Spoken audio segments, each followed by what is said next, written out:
Oh, oof, oof. Let's turn that down a bit. We're back. It's time to do a page. So let's get right into it. My name is Ryan O'Connor. I'm a cartoonist. I'm over here inking my first graphic novel called Bonehead. It's a 235-page book. Wait, why am I getting this pen out? I've got an ink and brush in it. So I got my ink out. Here's my Winsor Newton Series 7 Kolinsky Sable brush, size 2. That's what Bill Watterson used on Calvin and Hobbes. That's what Doug TenNapel uses on most of his books. Okay.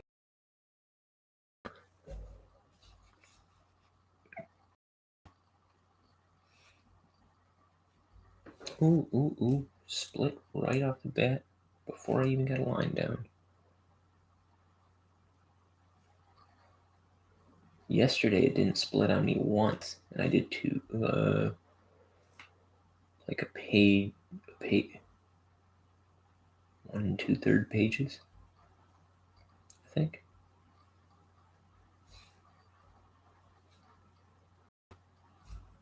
Okay, I think we got it.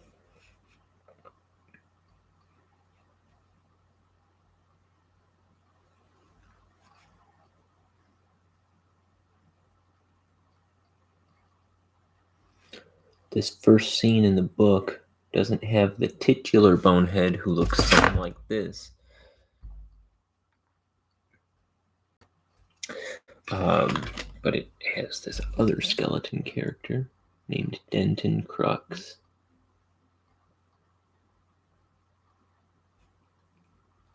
So this scene takes place in the past. It's a bit of backstory. And we kind of keep coming to this guy's backstory throughout the book. 3 times we come to his backstory. And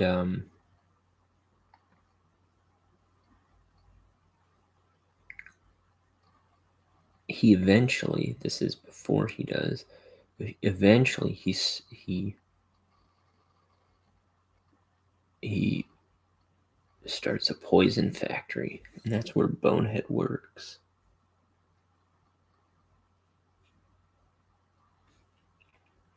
So Bonehead is this goof-off character.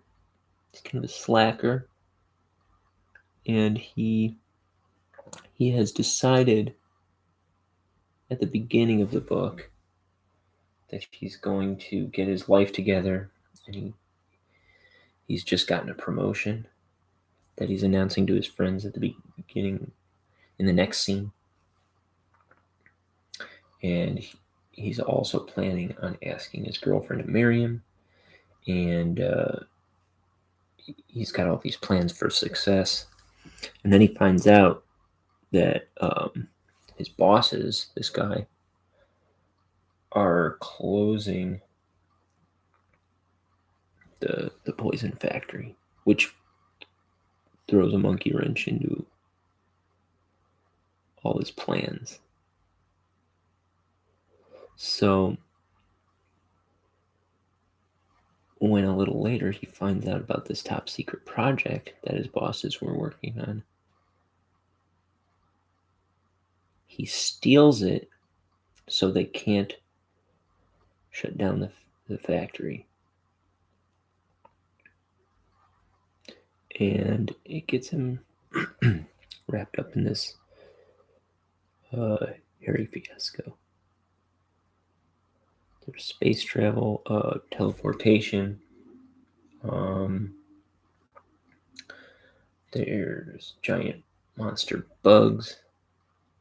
There's aliens, devils, ghosts.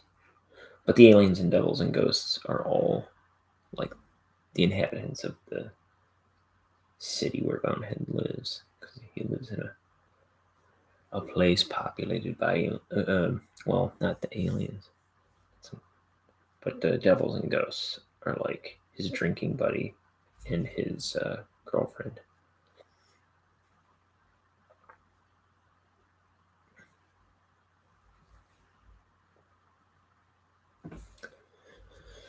And there's an alien king here. He's the king of the planet Montana.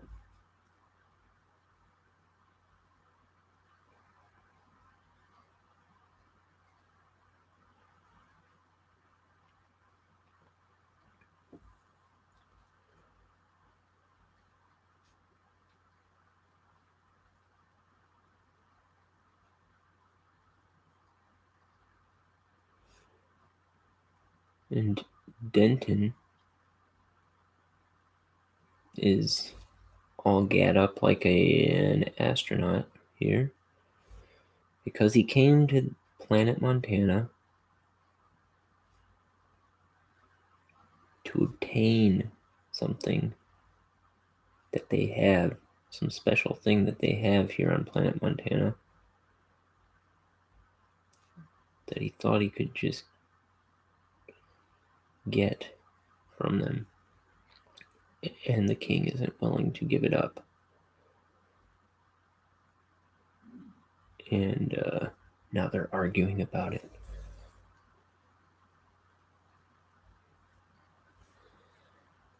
That's my story. I'm sticking to it.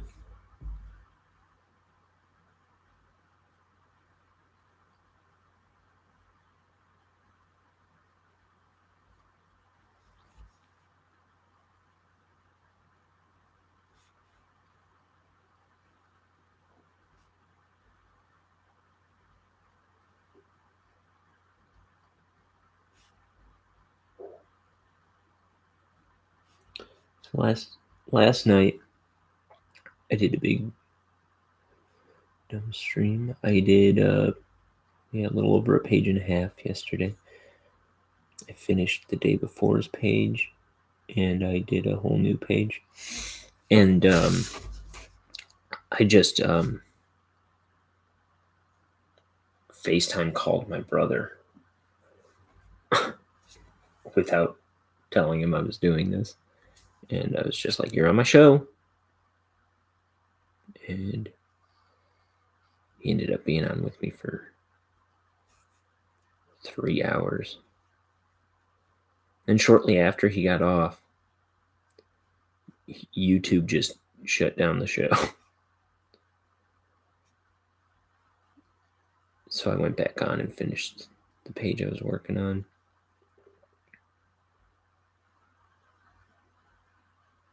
For another like 45 minutes or something. I think it shut it down because, I don't know, that's the second time that's happened where I was having connection issues. It kept giving me little messages about that. I don't know if it's like the weather. I don't know nothing. But I was on for like 4 hours before it did that. And it saved the whole show as far as I could tell. It might have trimmed something, I don't know.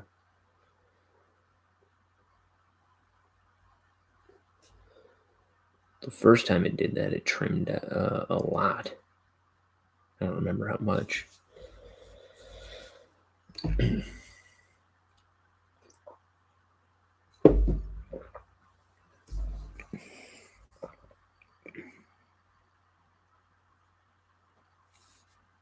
So what are we thinking about today?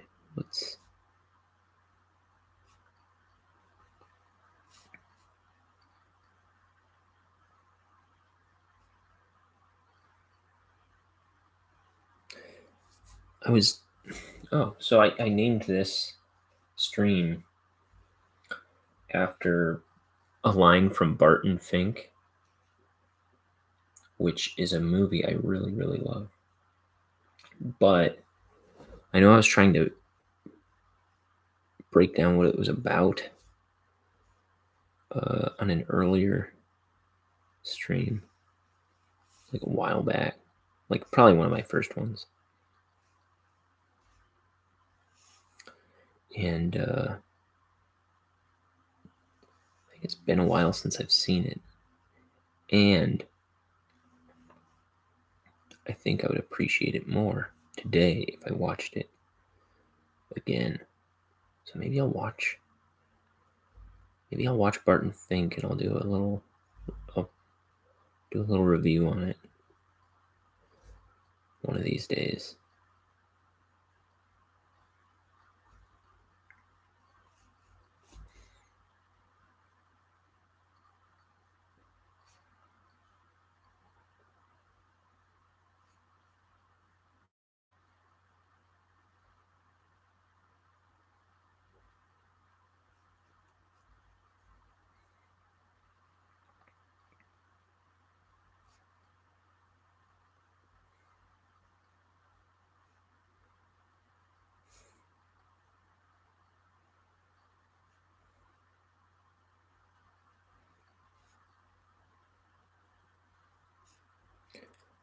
I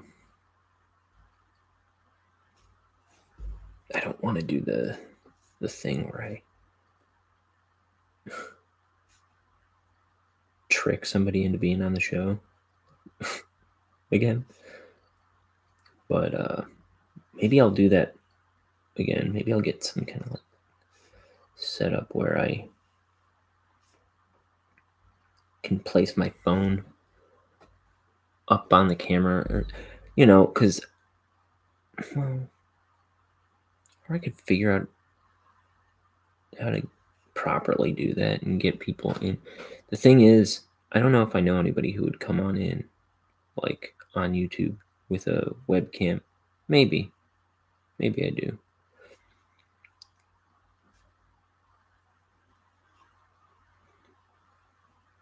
But I haven't had much time to like dive in and figure that out. I guess part of it is I don't really think about figuring that out much when I'm not on stream either. Like setting up OBS or something. Though that would not hurt my viewability of this show. I could get graphics, I could cut to things. That gives me ideas.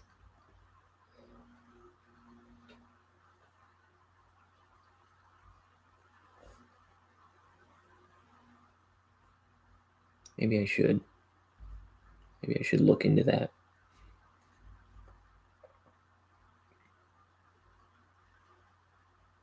Yeah, I'll have to look into that, because that would solve some problems I'm having with this show. For instance, needing to leave the table but keep the show going. I could probably just run some video. I could make some pre-made content and just run stuff like fake commercials and stuff. That might be cool.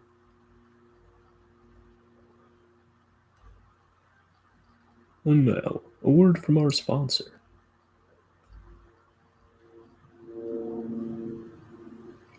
Globocam. Take it from me. I love you. I was watching a little bit of Mr. Show.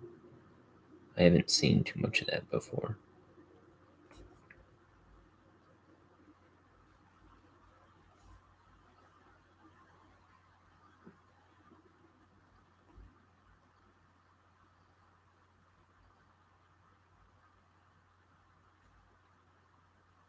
Pat. The Globocam sponsor.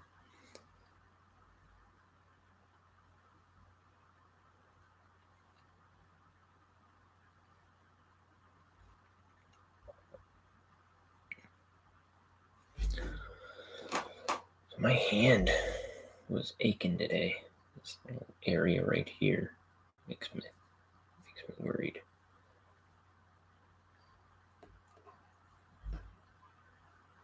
So I've been doing like some exercises.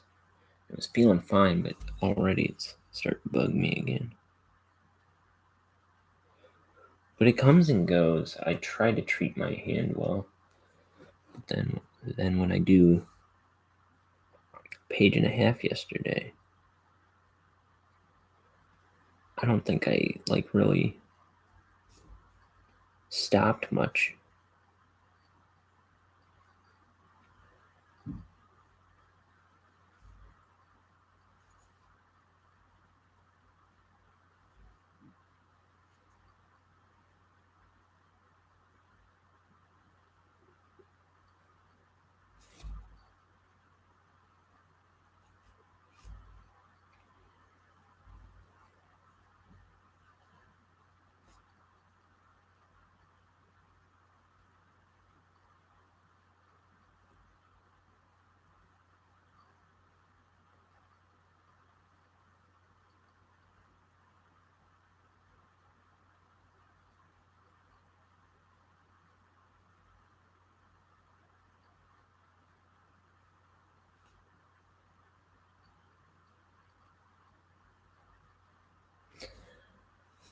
Oh, dang. Look at this. I can't see my drawing. That's so weird. Oh, it was like all washed out. This dang light.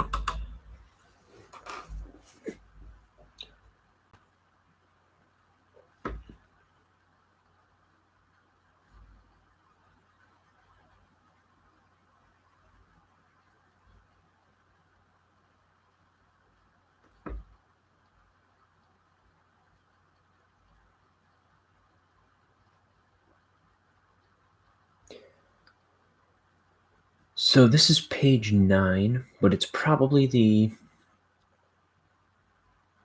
15th or so that I've inked. I think I did 9, 10, 11, 12, 13, 14, 15, 16, 17, 18. I think there are 7 pages before page 1 that I did, like the title page and the like dedication page. There's like a bunch of pages that I did before. I think it was 7. And then I also did the front and back cover in previous videos.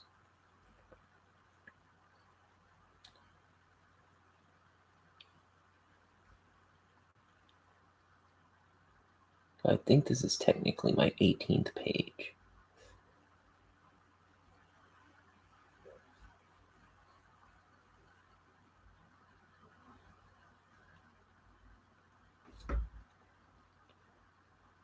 So it says page 9, but I've really done double that.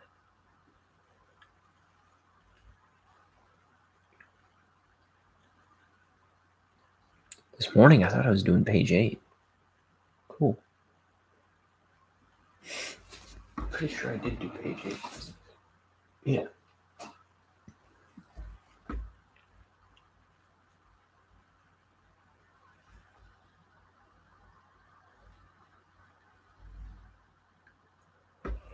Because I was always going to call this stream I Hate Page 8.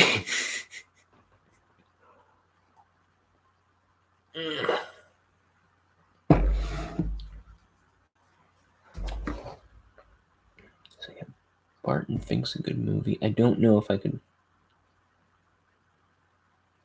properly talk about it now. You know what I mean? But it's about like this guy. He's like he wrote this successful play, and he's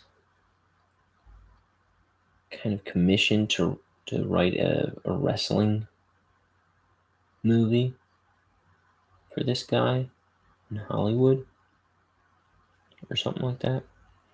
And he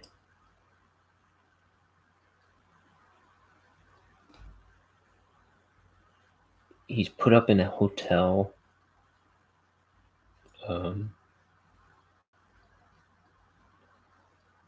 And he's kind of just got writer's block the whole time.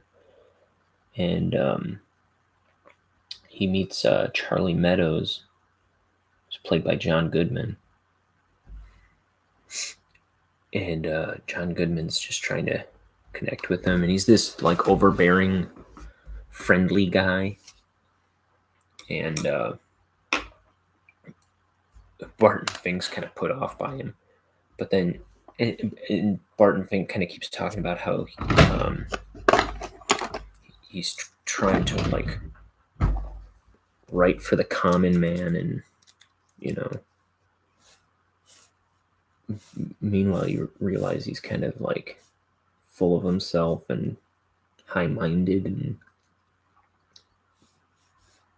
kind of not very honest with himself. And the whole time, like, Charlie Meadows is like, well, I could tell you some stories. And he's like this total common man, and Barton Fink's just kind of too self-involved to realize he's got like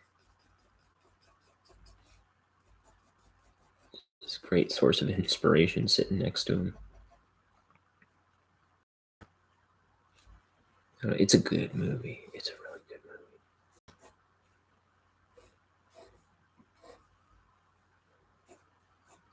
But I'll have to watch it again and see if I can do a good review of it sometime.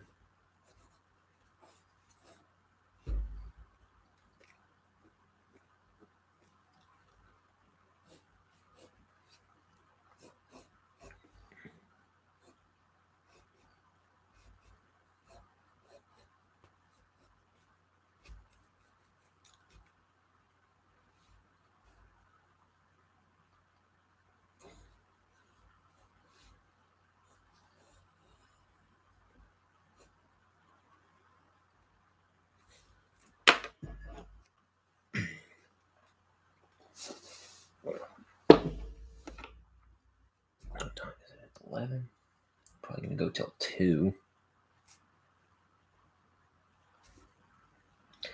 And tomorrow, I'll go in the morning again. But I'm probably gonna go to my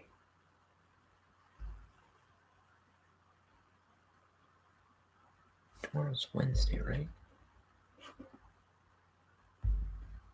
Yeah.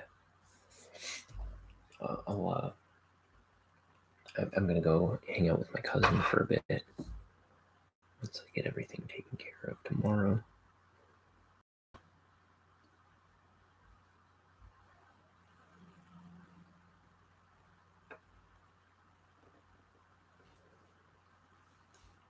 Guys, it's a great day to draw.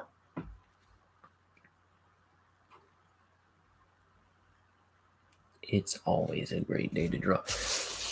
Look, you know how I was talking about my hand hurts? Well, actually, it's not bothering me at all right now. Beautiful. What a wonderful life. But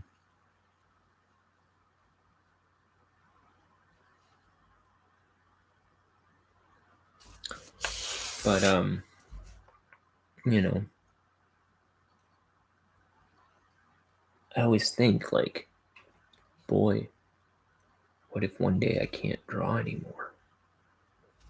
That'll be a very sad day. So every day I can draw, I am happy. And I draw.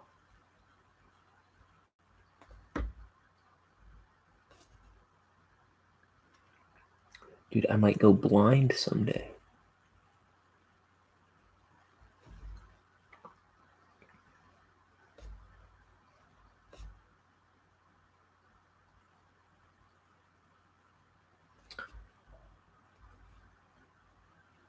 My vision is not good.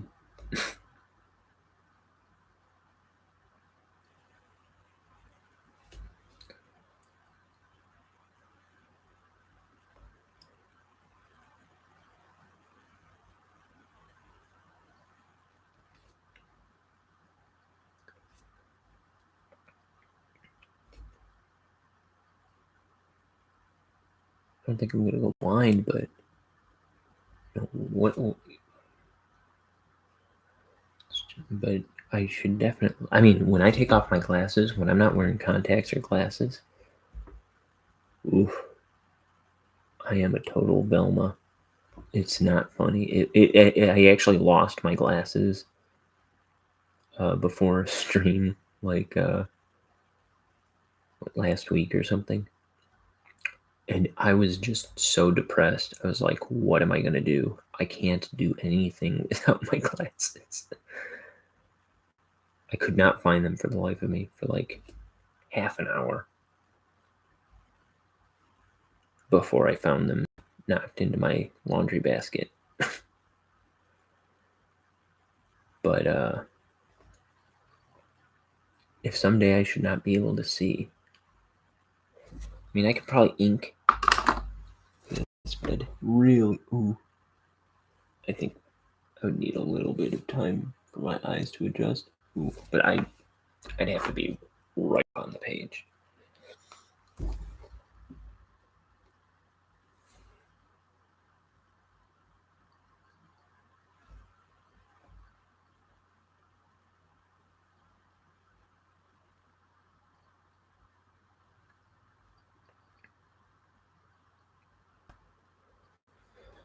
But if drawing was ever taken from me,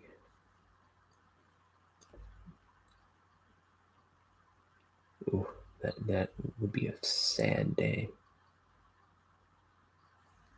This does not look like that. Oh well. I think it was.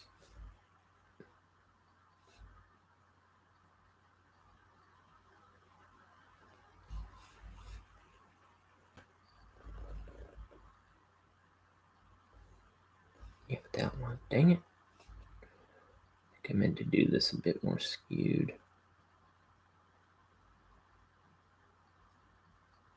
It's okay, it can be kind of quirky. Whatever.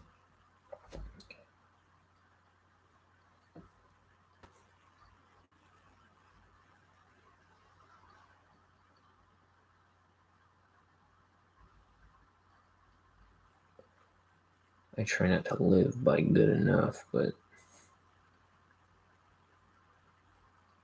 sometimes things gotta be just good enough.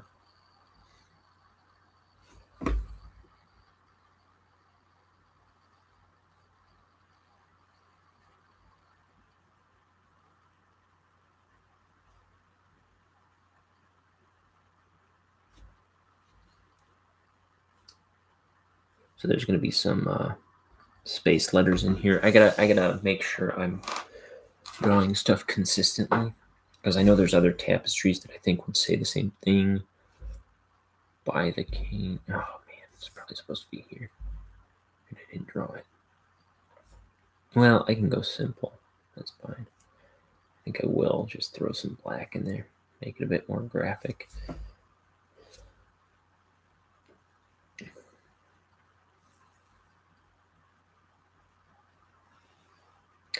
So right before the show, I was making the title card for this video. And I solved something that was kind of slowing me down, where I dropped a new image into Photoshop. It would make it a smart object, which I don't know what that is, but sometimes I would get around it this way. Sometimes it wouldn't let me, or it would fight with me. So I figured out how to turn off smart objects. I mean, you just go into like preferences and turn it off, but it's like I don't have time to figure this out every day. And then once I turned it off and dropped it in, I didn't even anticipate, but it had been taking forever to resize those drawings when I would drop them in. And then I dropped a new one in, and it was like right away. It was like, oh man, what a breath of fresh air. It's like, I don't know what smart objects really is, but I certainly don't need it. for my purposes.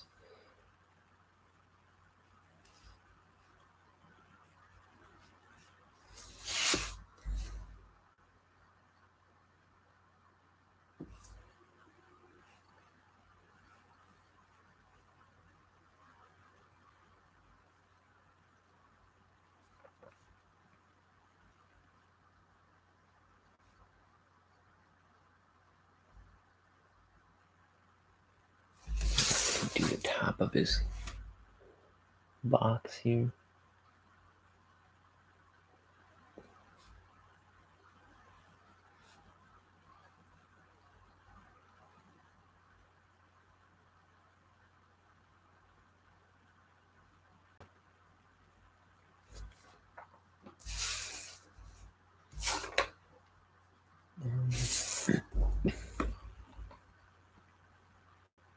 Looks like I was trying to plan for some shadow angle here, but that's too steep.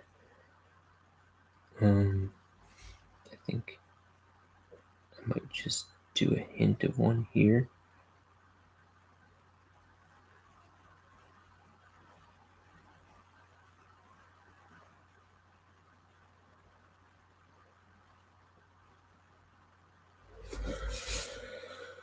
Just a little bit of something. I'll throw a line here too.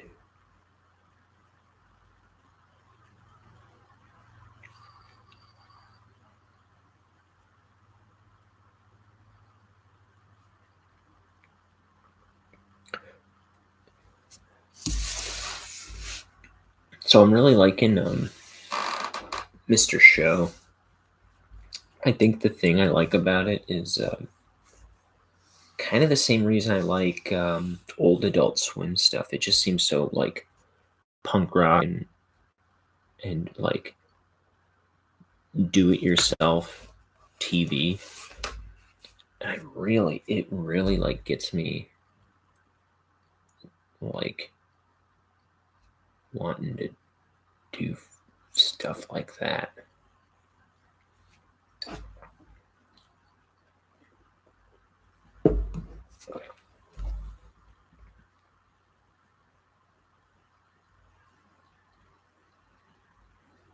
And in college, I was making a bunch of films, but I don't know, nothing good.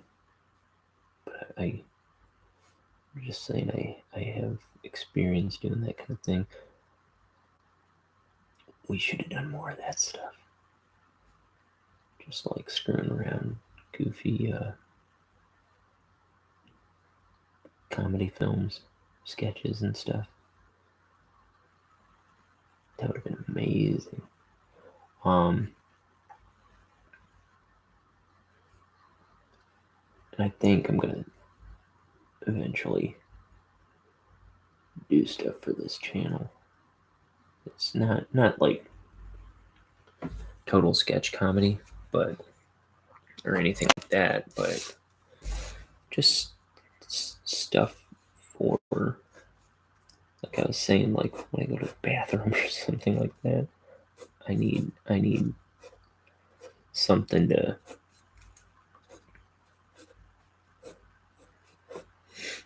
keep the show running.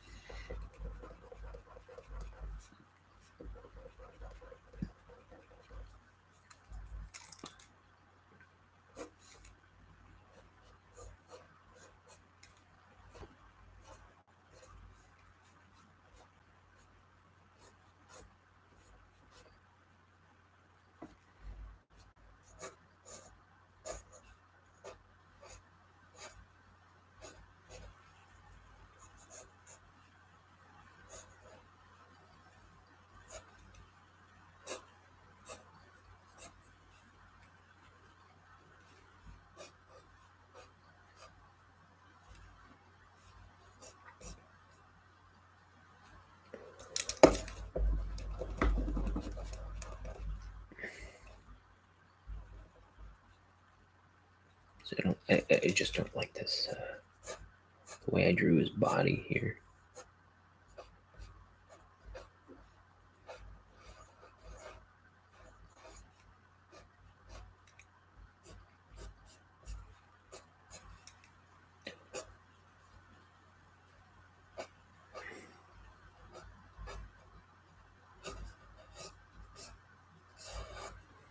Hmm?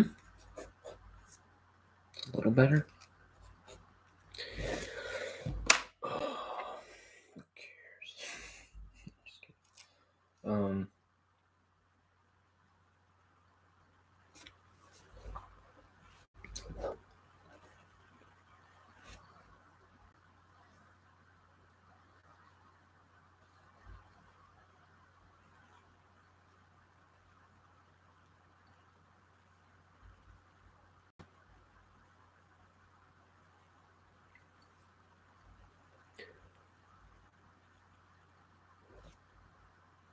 Yeah, my brother was on last night, and at one point he was telling me about when he got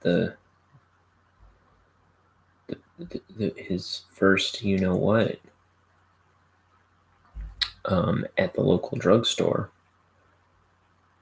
Um, he was so nervous about it for some reason. I mean, well,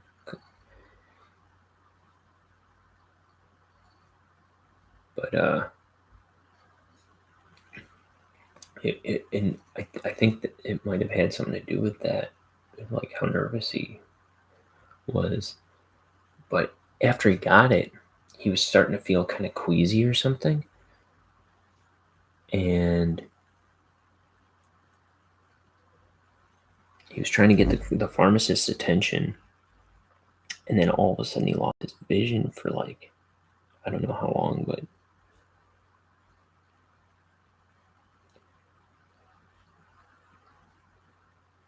he wasn't saying that to like discourage anybody from getting it, but he was like, now I'm nervous about getting the second one.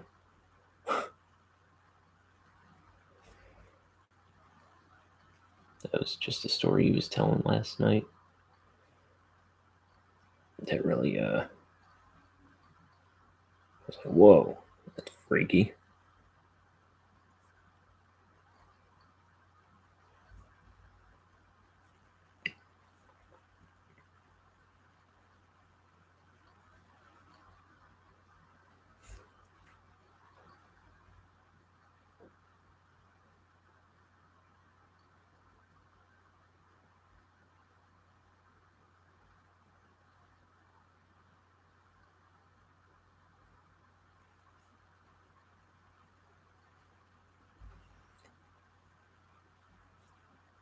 He's got King Alien eyes. That worked better in my head, I guess. I like that song by Kim Carnes. Oh man, I'm starving. Should have eaten something before I came on.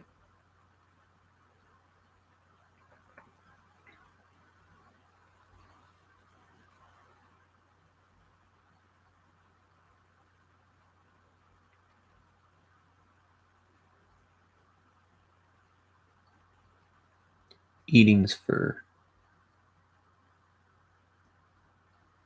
the week.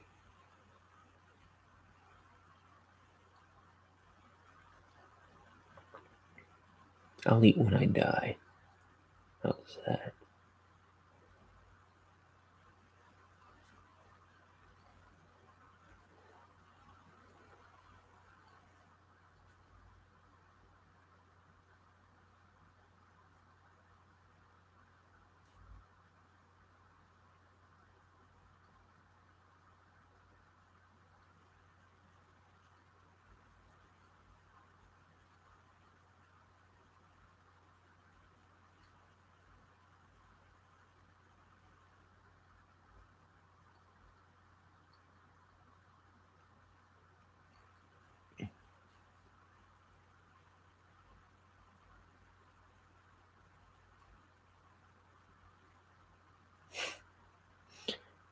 My brother went blind for a little bit.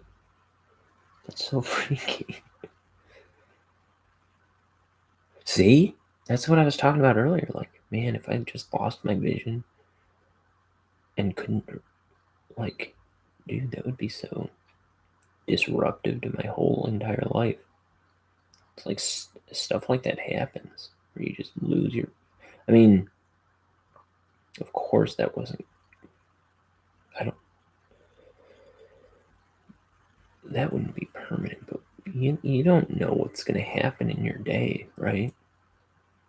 Like, nobody goes into their day going, I'm going to get hit by a car. So there. It's like you don't plan for the terrible things. I mean, you plan for terrible things, but I mean, when terrible things befall you, it's not like you went into it knowing it was going to happen at that given moment or whatever.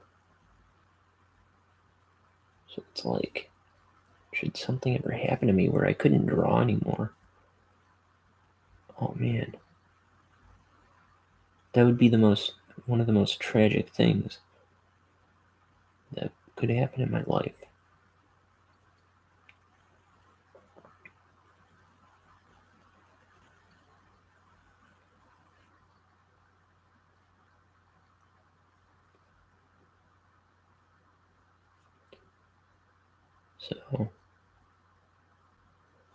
So I have to treat this gift of being able to draw, of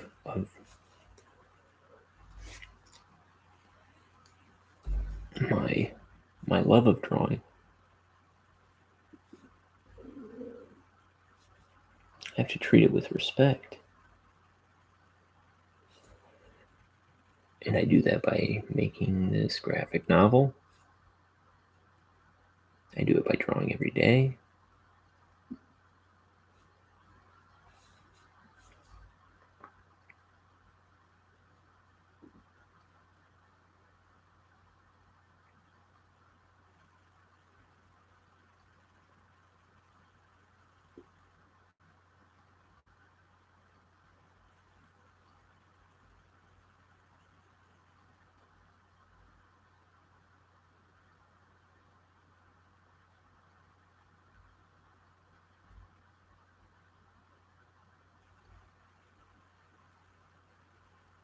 Oh man, double line.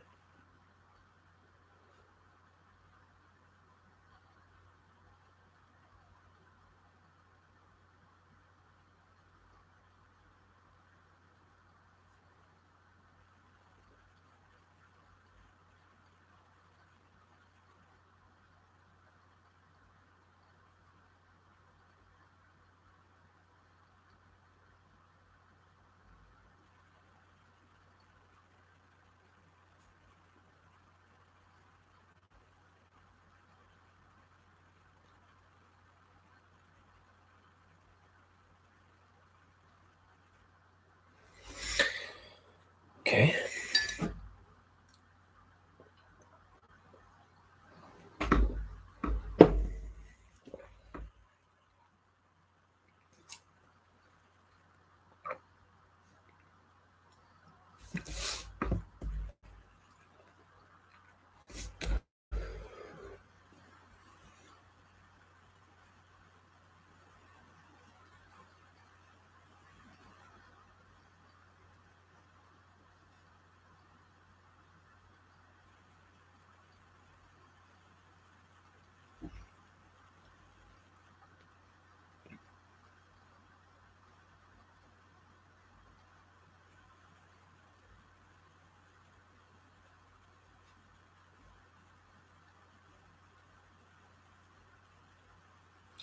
But yeah, he said his girlfriend got it right at the same time, and she didn't have any problems whatsoever.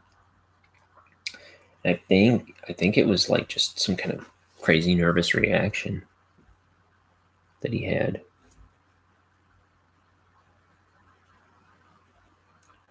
Because he can be kind of very anxious, and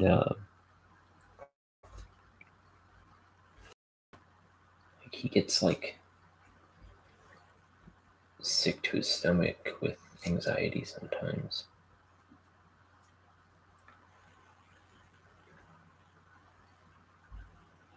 I think that's the deal of his. Not often. Usually he's pretty like he's like the star of the show wherever he goes. But I think I also think people like that tend to have like high anxiety issues.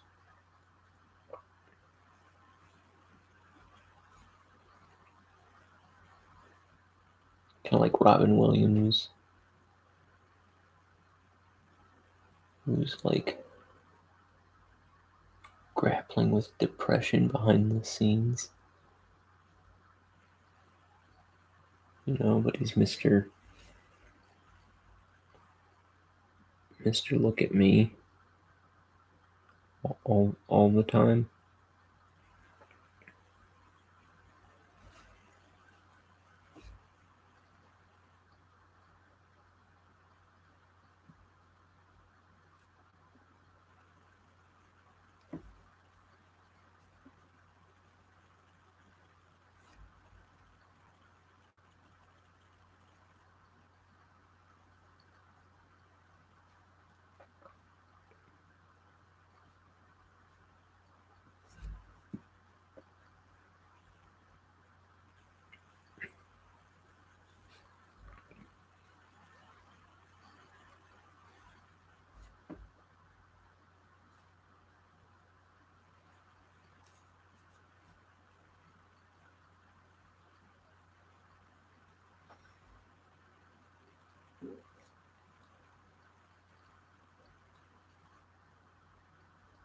Come on, Rush.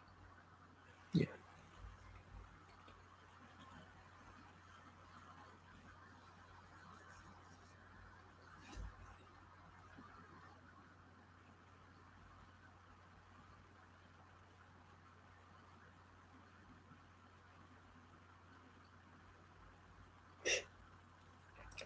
Lines are awfully thick for you to have.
Okay. I'm going to make this a little higher. Slightly. Barely.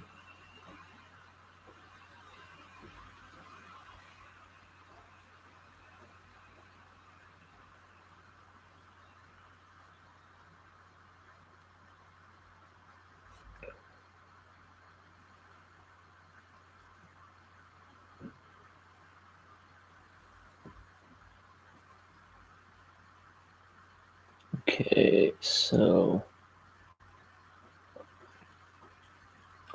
this is page, what I say, it was like 18 pages in, a total of 235. Because I think that includes the covers and stuff that count.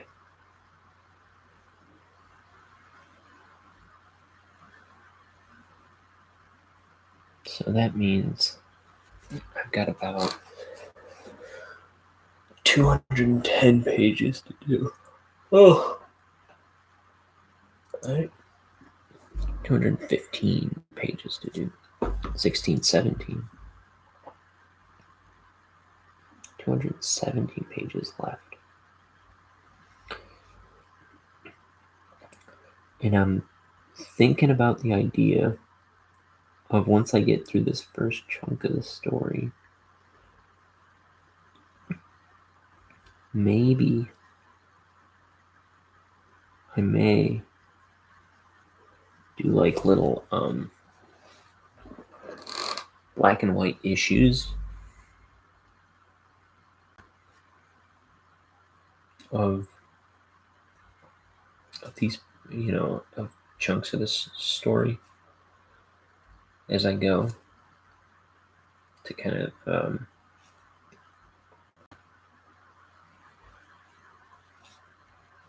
get myself into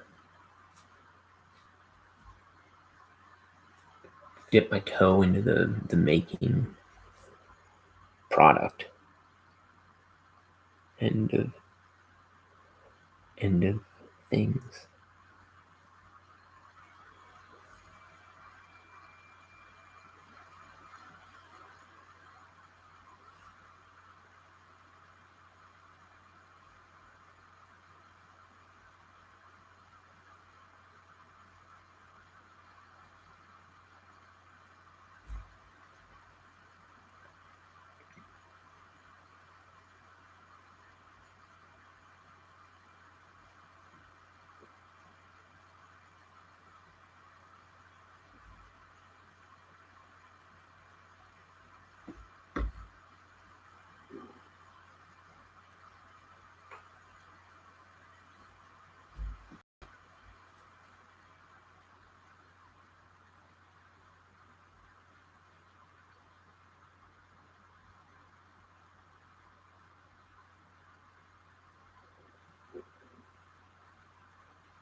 I'm just thinking about people I know doing things they probably shouldn't be doing. I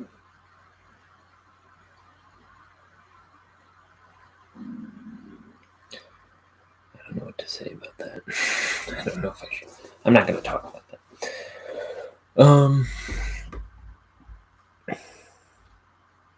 Let's see.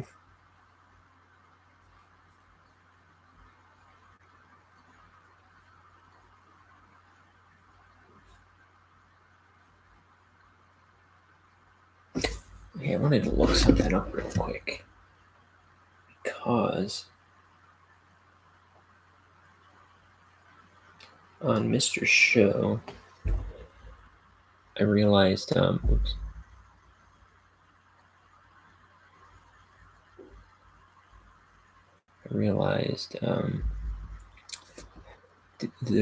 one of the actresses on the show, Jill Talley, she also did voices on Rocko's Modern Life. Also, Tom Kenny is on Mr. Show, and he does voices on Rocko's Modern Life. And I think I just remembered that I think she's his wife. Oh, yeah, she is. Oh, that's so cool. I wonder if they were married back then. Since 1995, they got married, and Mr. Show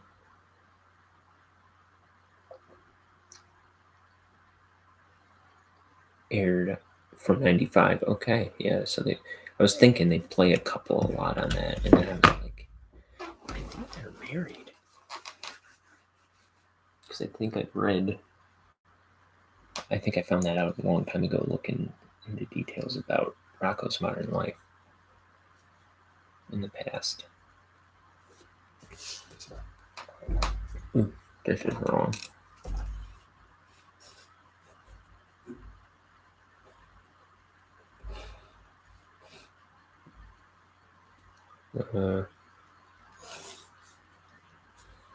Why does that look wrong?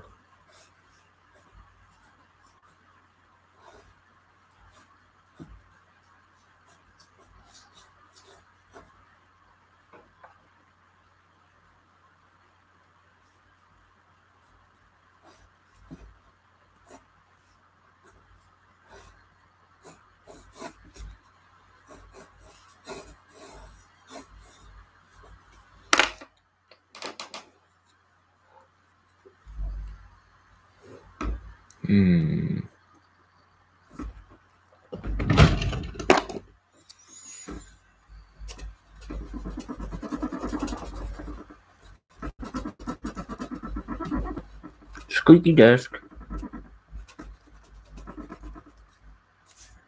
No McAfee. McAfee ads popping up on my computer. Get out of here.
Sure.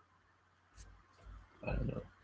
I don't have the answer beyond what I've done.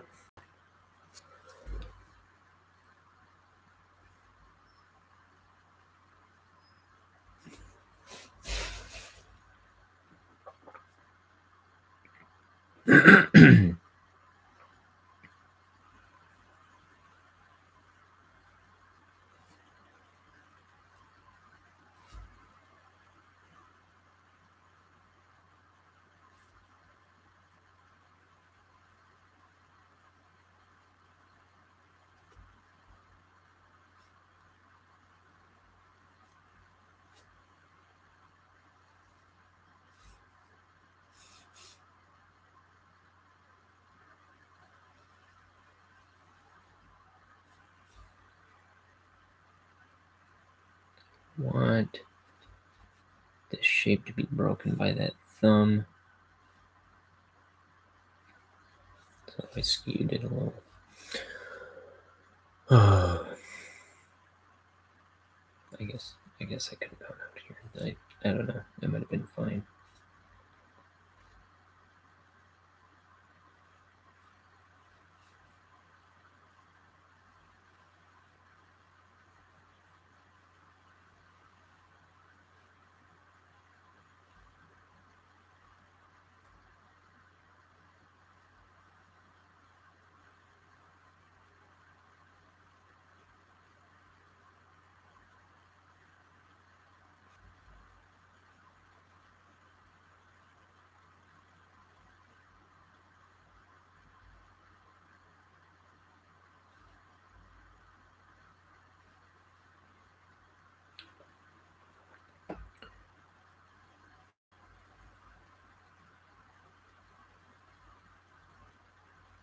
So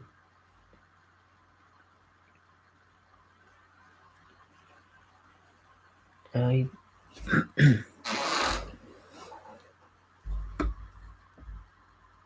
I find that adding these drop shadows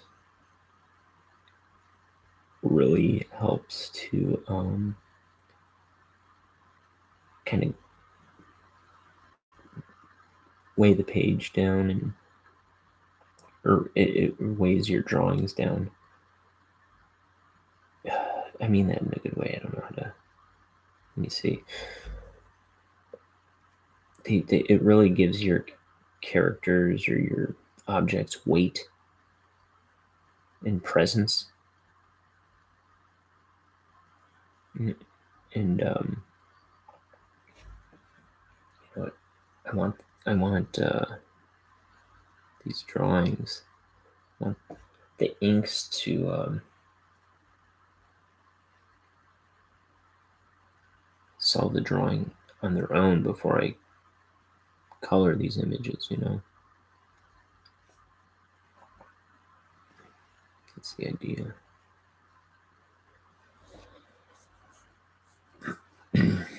So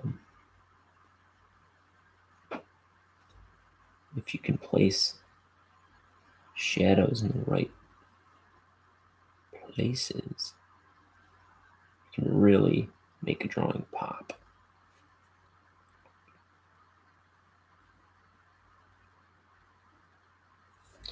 I try not to overdo it too much, but I mean, you'll see artists who can really do a whole front of the face or something, throw that in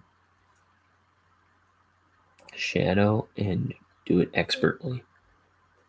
I'm a little cowardly for that,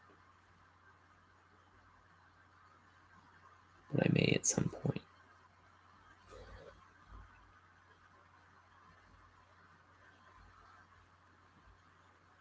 In fact, I think there are a couple pages in this book with a character all ensconced in shadow. Ensconced? That's right, ensconced.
Okay. We don't want no dead air. We don't want no dead air. Something. Dude, that was terrible.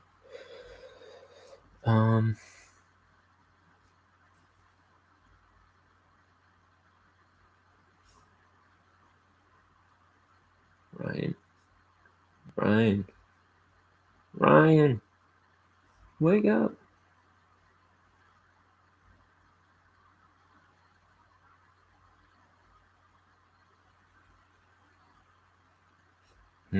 Should I throw that?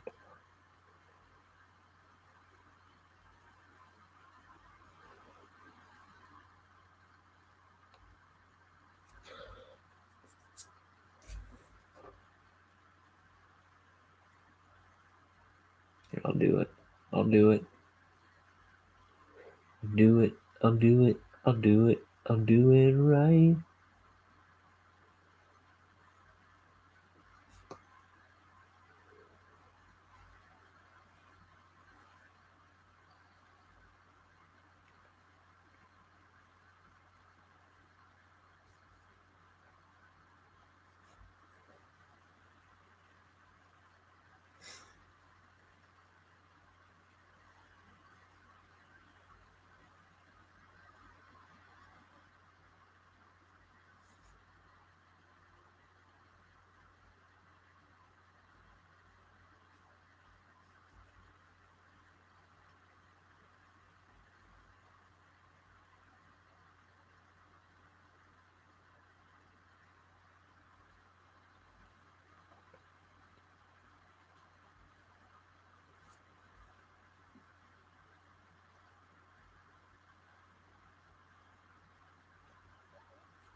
And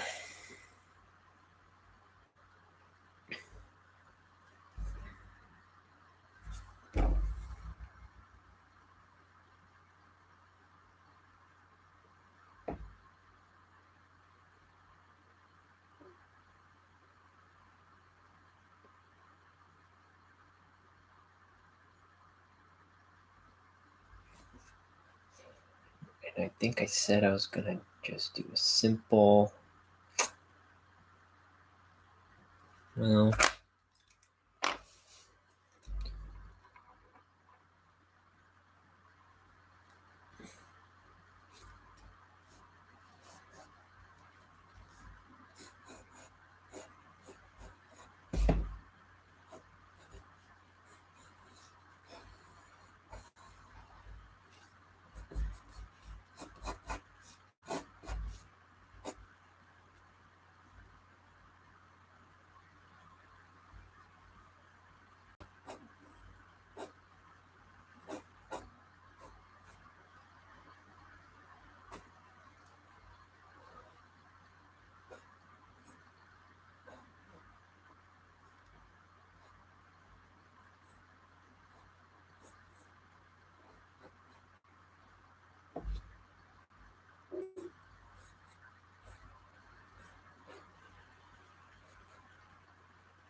fine.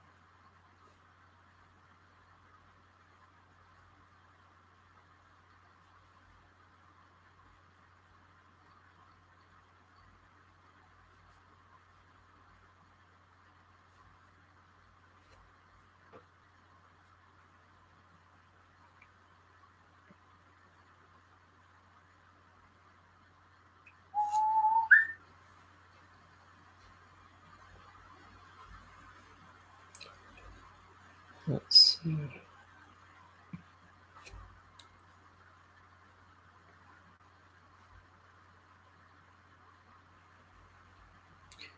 Trying to think of what I can talk about, and it turns out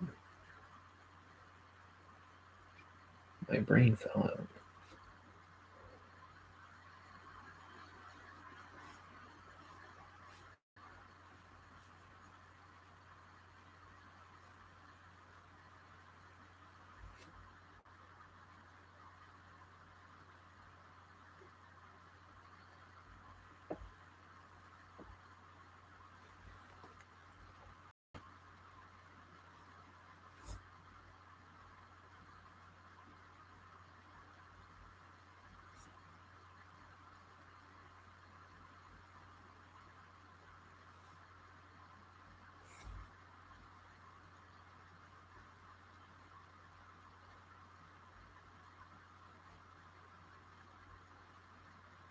As it does.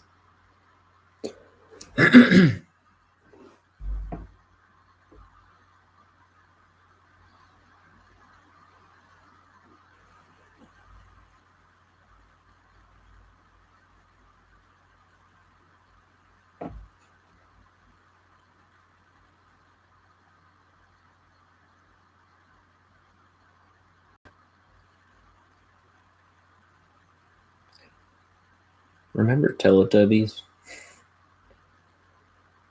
That show was weird.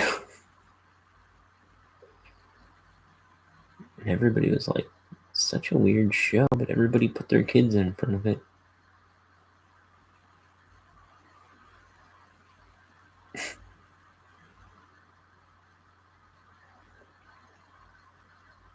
you ever see the baby girl that played the son? The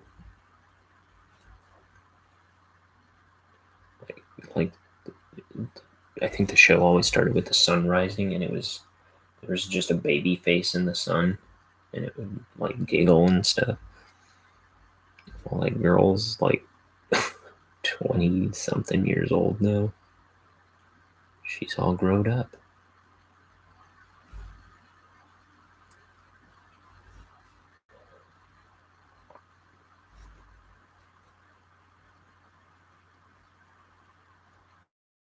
Our daughter is the sun.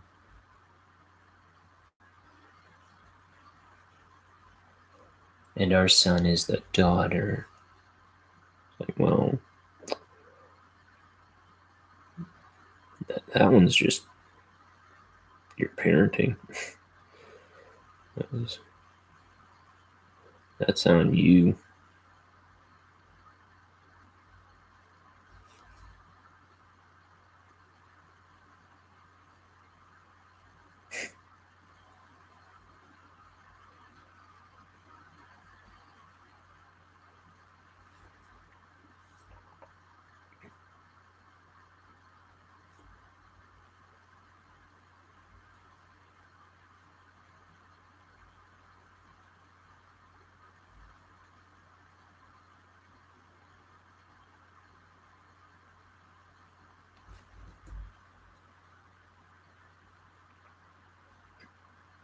My brush got away from me for a second there. I almost threw it down onto some pages.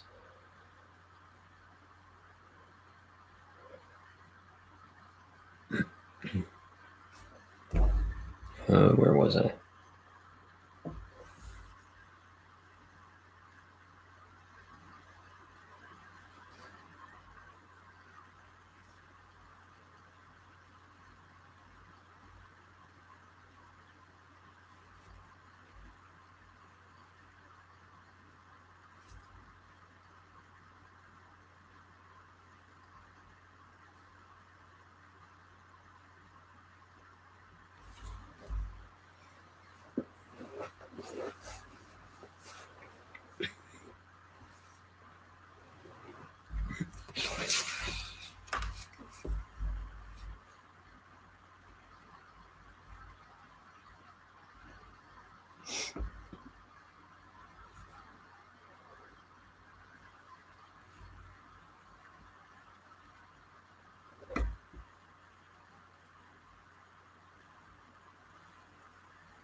I don't think I was worried about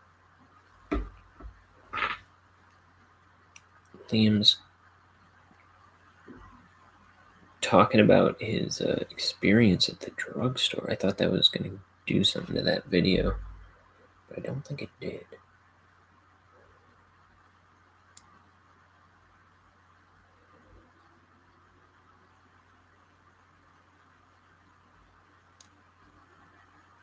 No, still nothing there. Cool. I thought I would give a little that famous disclaimer we see on videos all the time. At least. Or that link, whatever they do.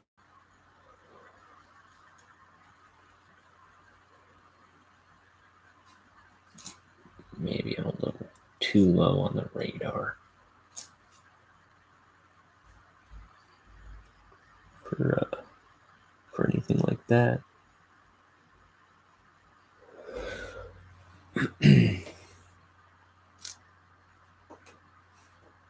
Could be.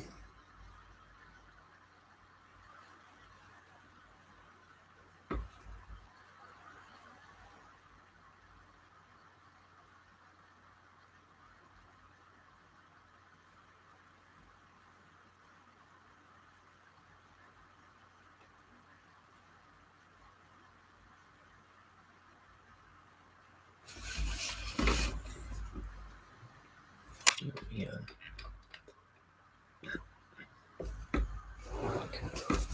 Right in my face.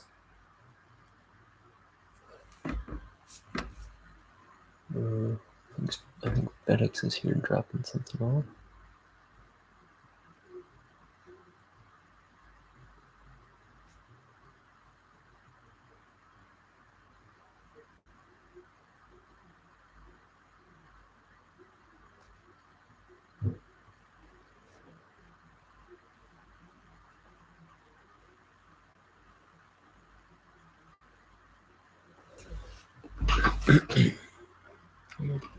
Hold this out of face a bit.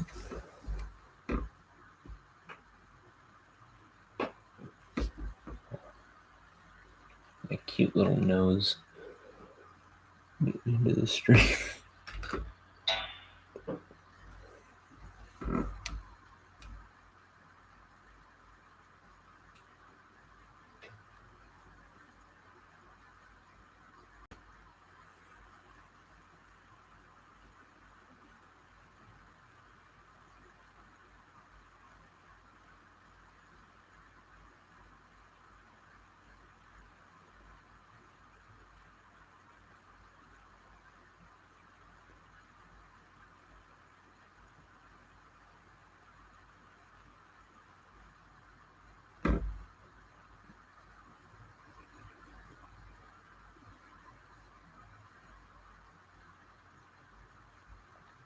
That FedEx truck's got his radio playing pretty loud. I don't know what's playing, but something is. Off he goes.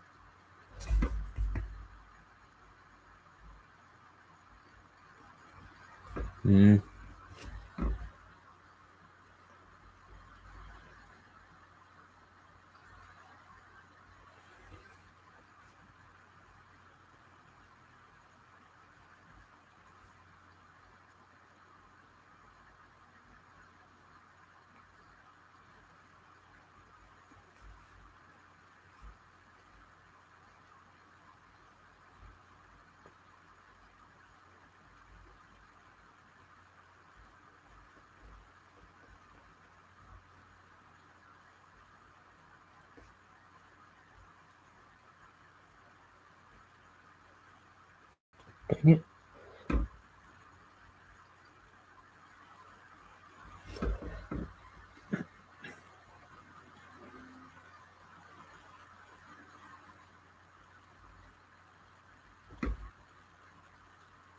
Dude, this brush is getting all fuzzy on me.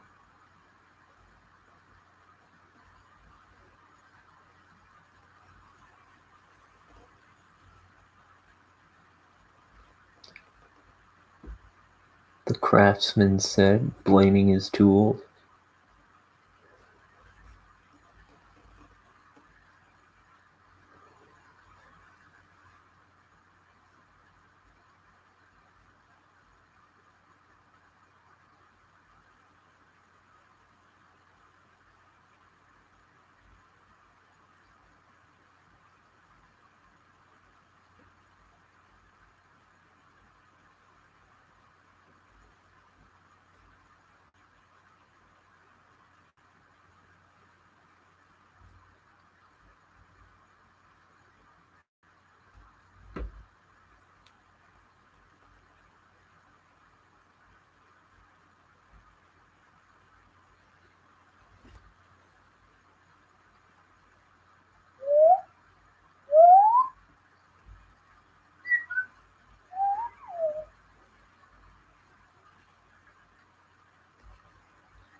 Mm-hmm.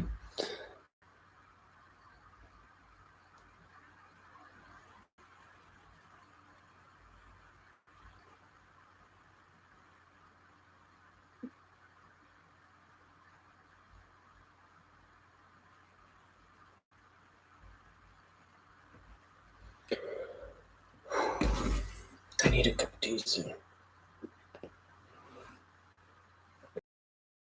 Let me go hit that button. Okay.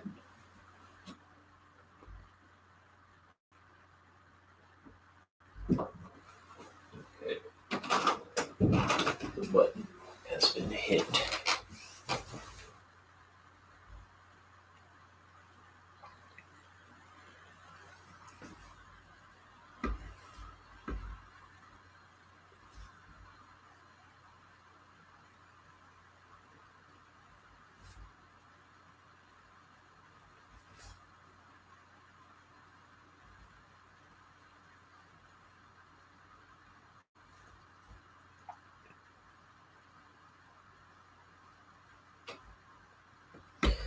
See, I don't have to make this line go right to the base of where, where the helmet starts, because it's a transparent helmet and it's a globe that protrudes from there. But if it's leaning in front, that circle can dip below that. I don't know. Does that make sense to you? Does that make sense to me? Yeah.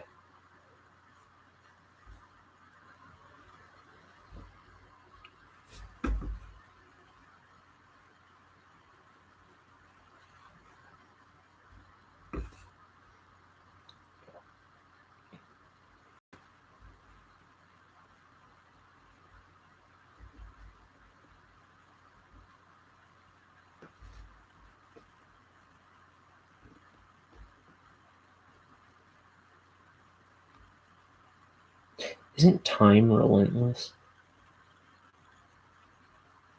I just saw a kid recently that I've been seeing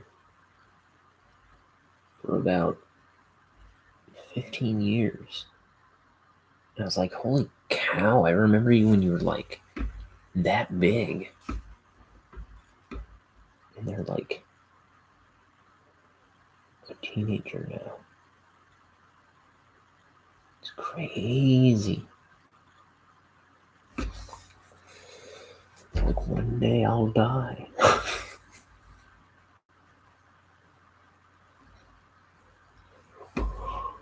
Oh, mama. So I better draw some book while I can.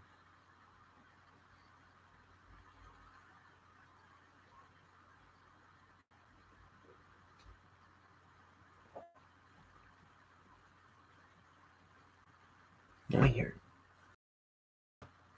Oh, yeah, I do hear another radio playing real loud music. It's a guy dropping off my HelloFresh.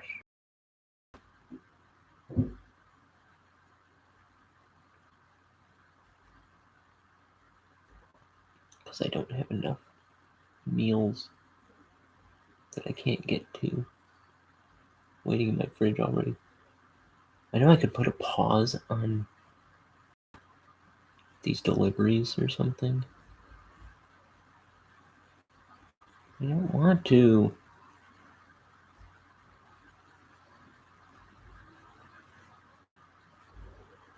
But my fridge, I can't keep up.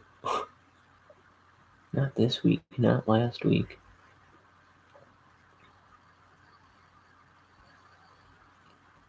I can't keep up with cooking twice a week. Isn't that sad?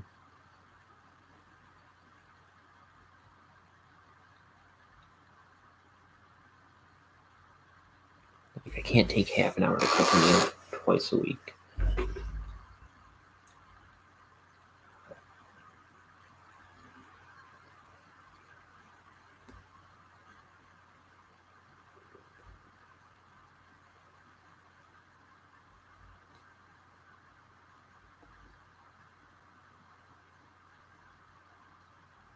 I mean, probably closer to an hour for me, but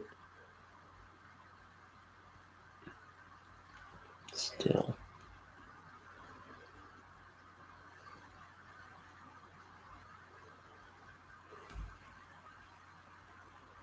Trying to cram too much into my days for my own good.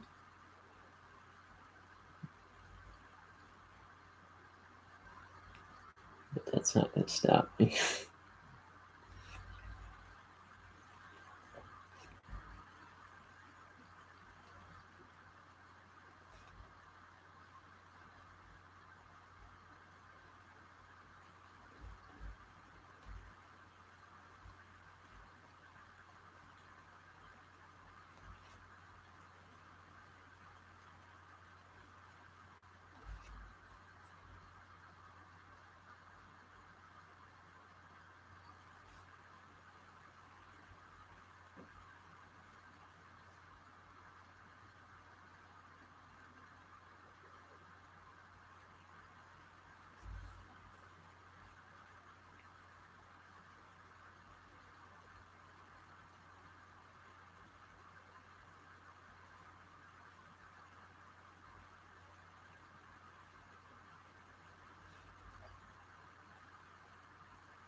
I'll bet that tea is warm now. Let's go take a look. Pour myself a cup.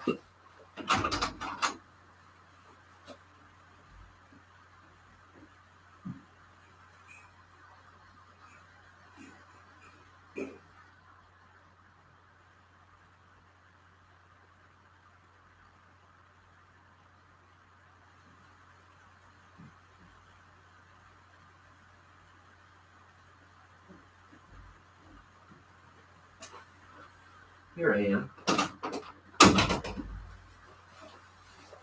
Look at this withered, destroyed coaster that I got from a Fez shop.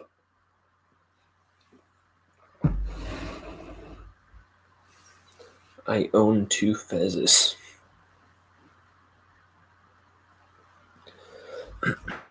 One of them is Grunkle Stan Fez from Gravity Falls.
So I will talk about I mean, not directly, but we'll talk about that.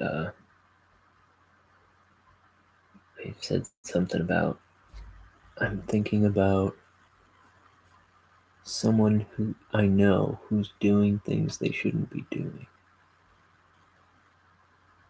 And now it's got me thinking about when me and my brother we were talking about addiction last night for a moment.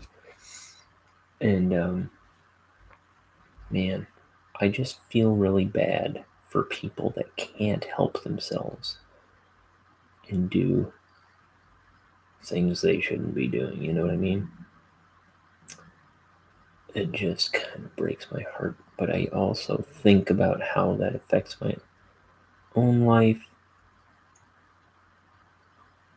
Like, you know, I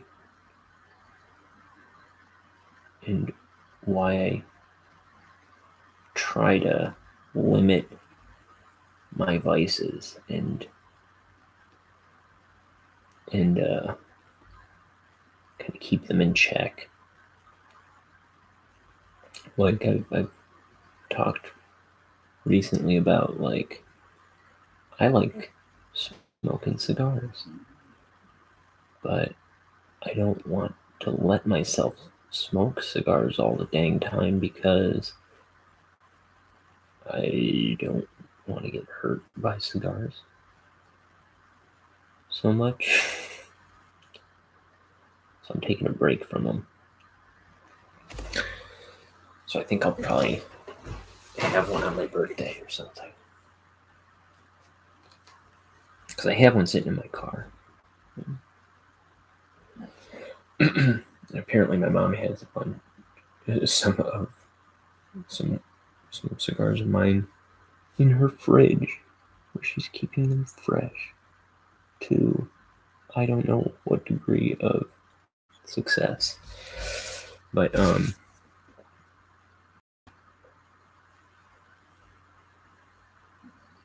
yeah, I was getting to where I was like smoking them all the time. But you know, the same thing goes for alcohol and all kinds of I don't know. But it's kind of like behaviors too, I think.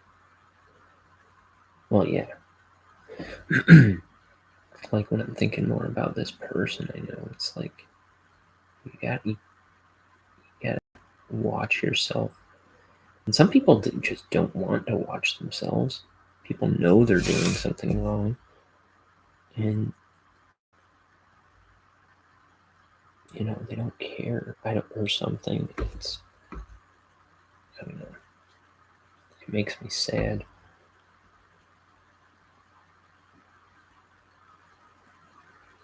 And you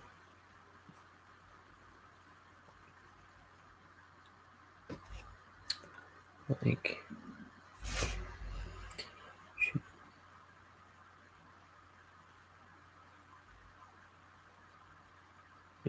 maybe someone needs to talk to them about it.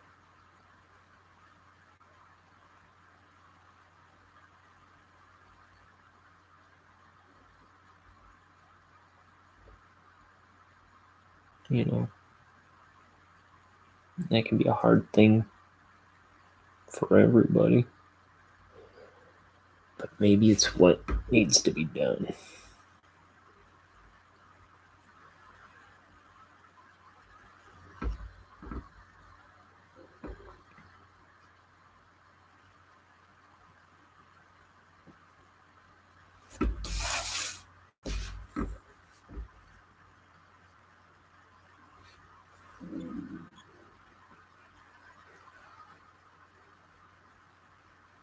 It's not like a family member or something. It's just a person I know.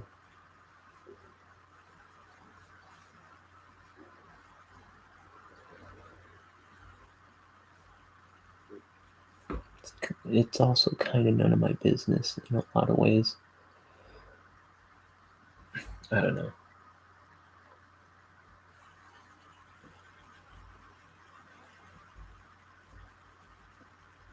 Parts of it.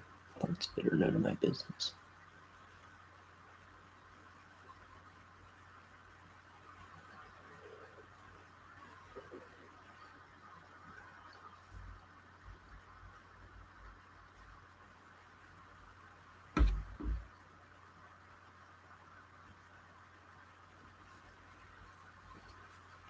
Oof.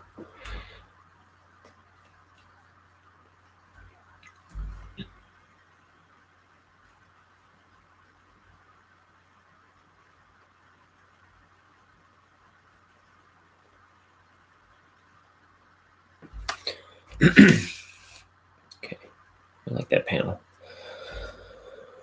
I like this one too, if I can do it.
Dude, my stomach is rumbling because I'm always hungry lately.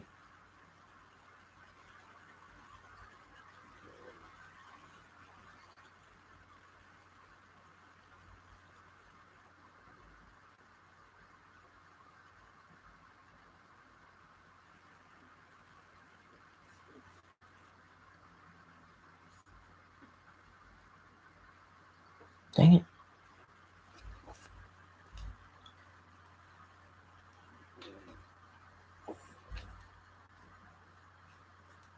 See, I think it's about that point where the ink starts coming up. No, I don't know. I feel like it's been doing it since the start today. But yesterday it didn't do it to me once where the brush.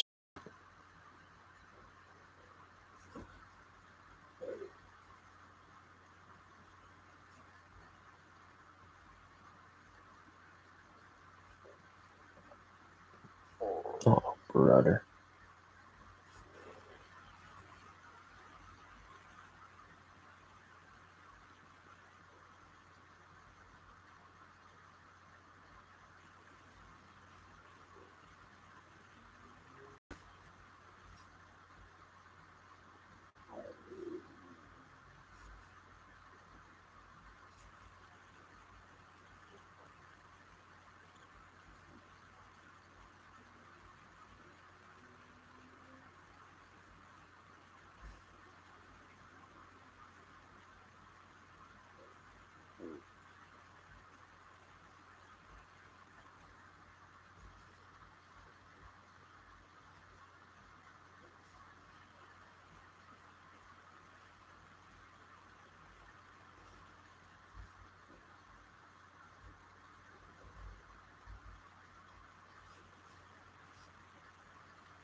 This is the drawing stream that we draw things on, and you're listening to the Drawstream theme song.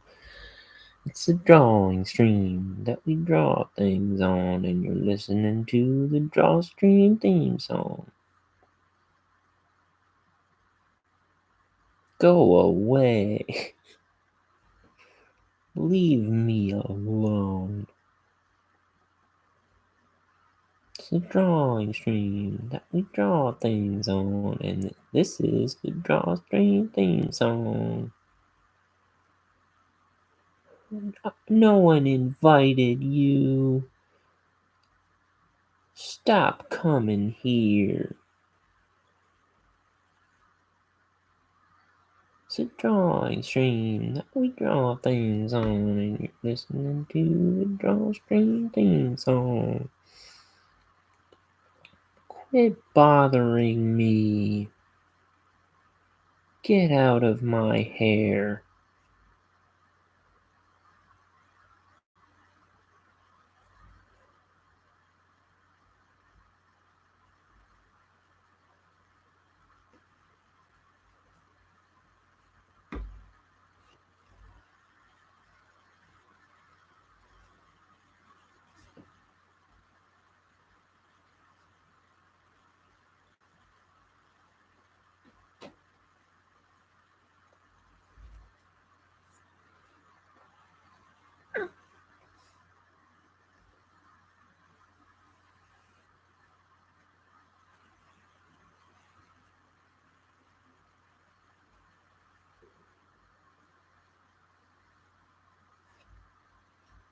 What I meant to do, like,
this brush looks so fried.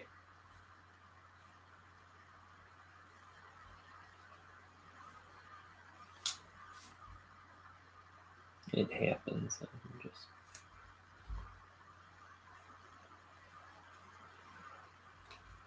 Okay. It's looking a little more sane right now. Ooh, yeah, that feels better.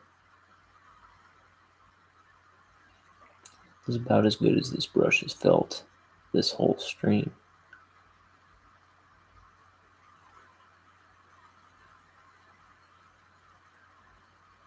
I think it's in a good place now.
Mm-hmm.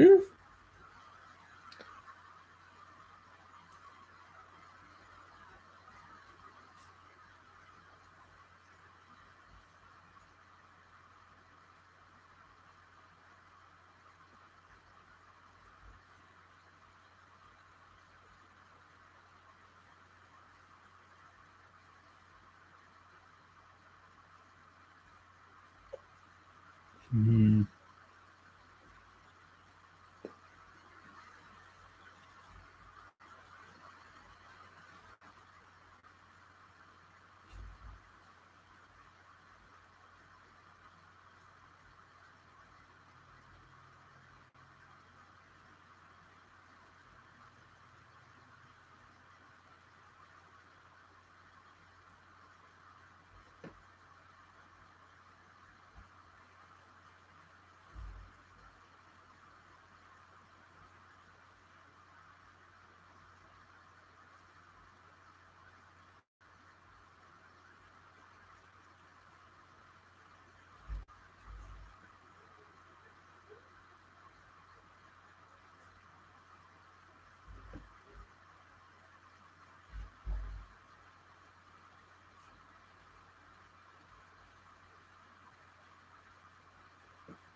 Okay.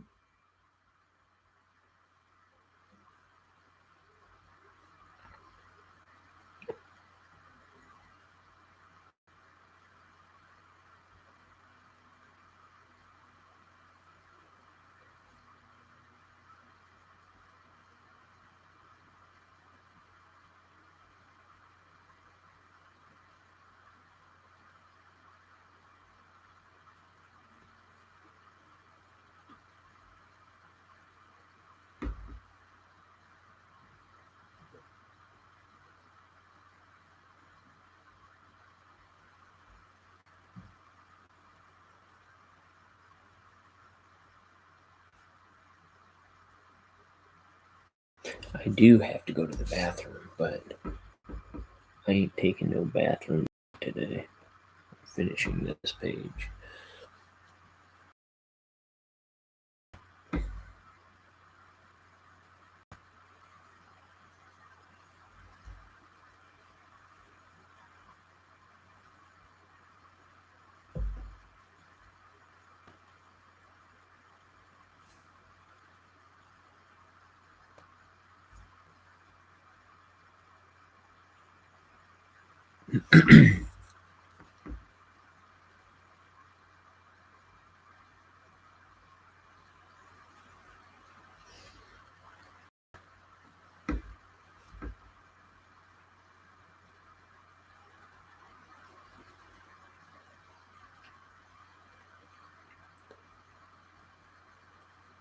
When you look at these panels, kind of what I'm going for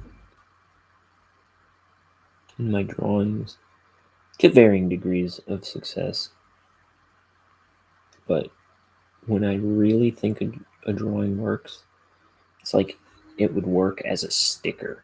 You know what I mean? Almost. It's like just a real set graphic. And it's like if I can't see it in a book, if I can't visualize it in a book, it usually doesn't. It's probably not. It needs to be reworked or something, usually. Now, can I maintain that for every drawing in a 235 page book? I don't know.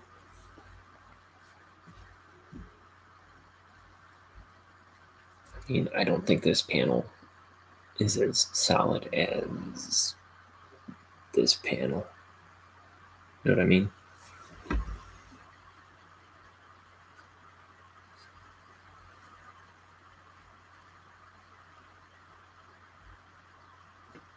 this is real simple and graphic, but I mean,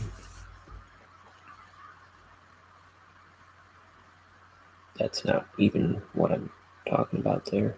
Like, he doesn't look as solid as he could.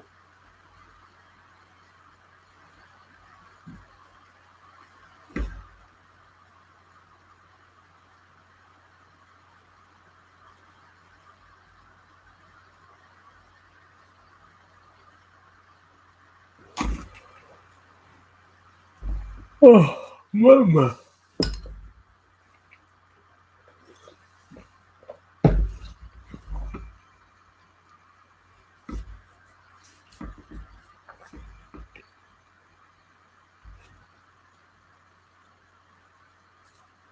You know what I never see anymore? Wet cement. Maybe I would if I went outside more. I don't know.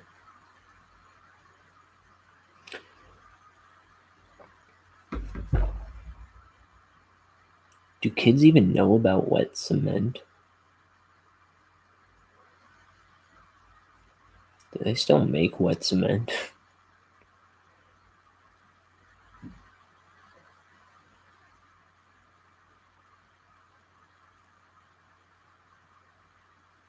It almost seems like a dream that I ever had a chance to,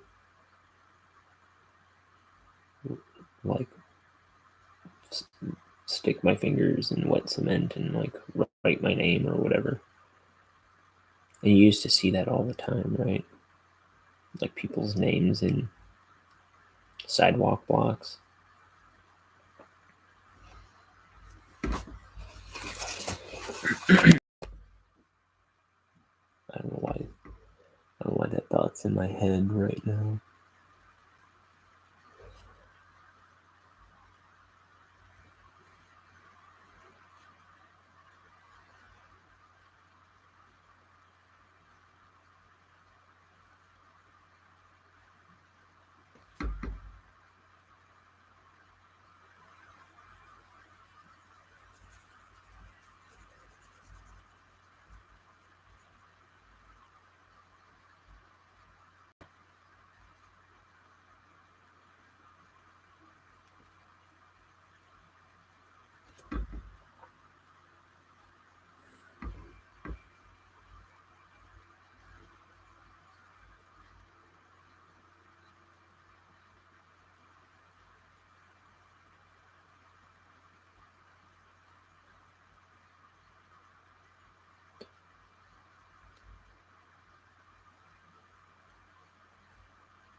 Now I'm thinking of when I was in first grade and I had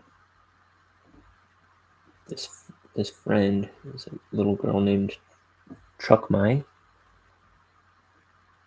and at recess we would always play in the rocks together. So the playground at the school, at the elementary school, like like you have like the bedding of wood chips or whatever. Well, it was like pebbles, and we used to make stuff out of the pebbles, and like we were like making up a world made out of rocks, and it was like this is like a waterfall, but it's a rocker fall. and then I think she might have also been the girl that showed me how to do like all those like animal faces out of your hands. Like this was a cobra or a bird or something. And let me see. I think somebody told me this was a gorilla. Maybe I'm totally not doing that right. I think this was a gorilla.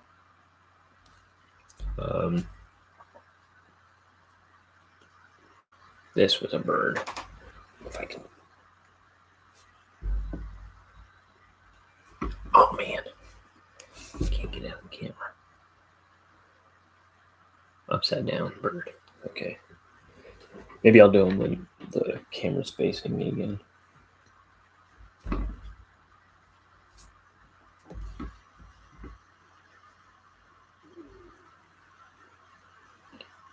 Truck my. She was only in my first grade class, then I don't think she went to that school anymore.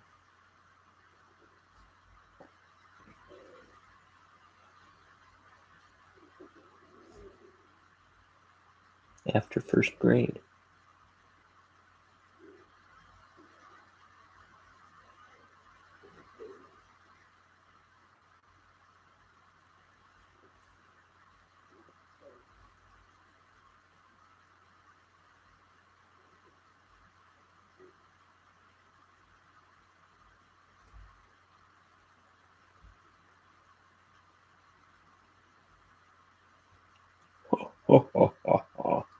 He's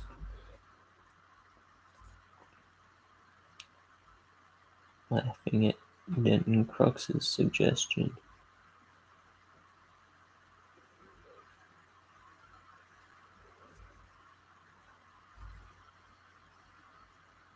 And he's like, no. I don't think so.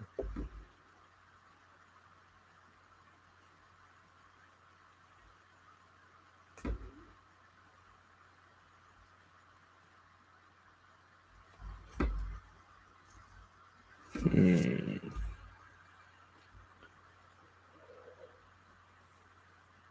2 hours already, huh?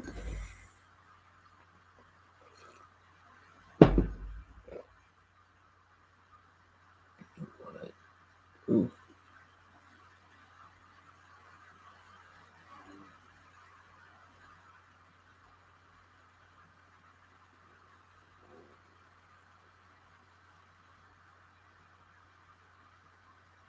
Just like finger exercises. Every so often.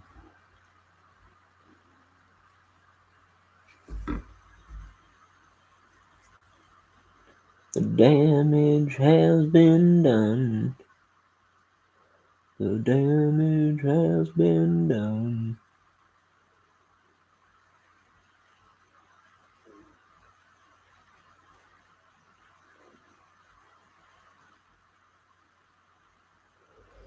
Dude, my stomach's going crazy. My stomach is going mentally ill.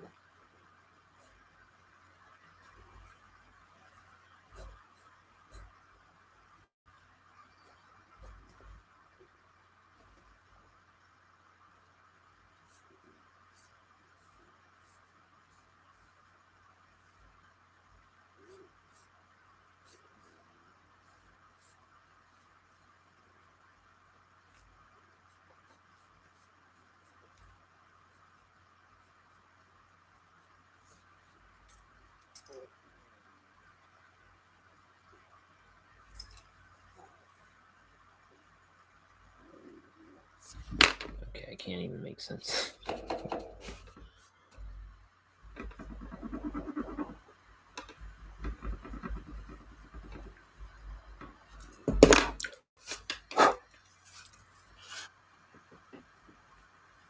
Okay, so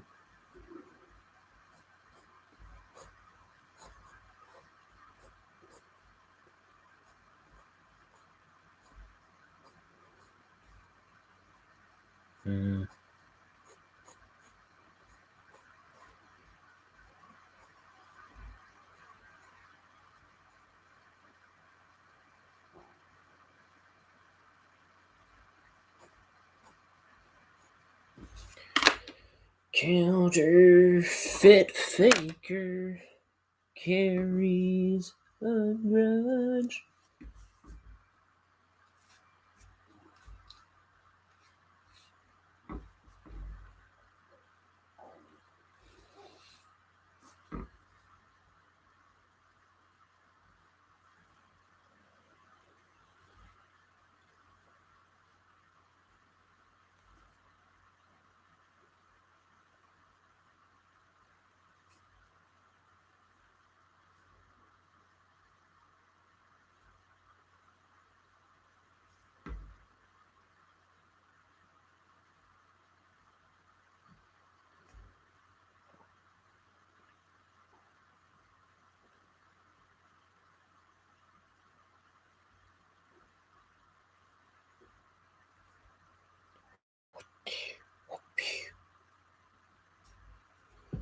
I do those lines? I can't tell.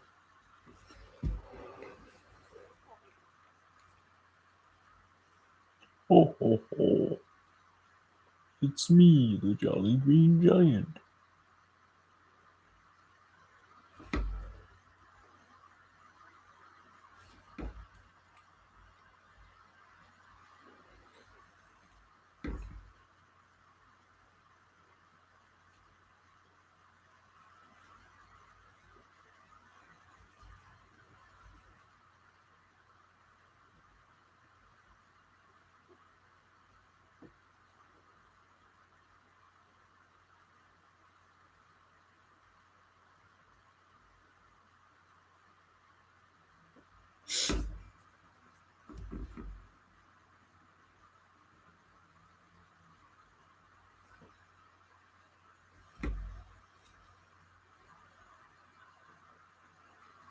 Oh ho ho me. Oh ho ho my.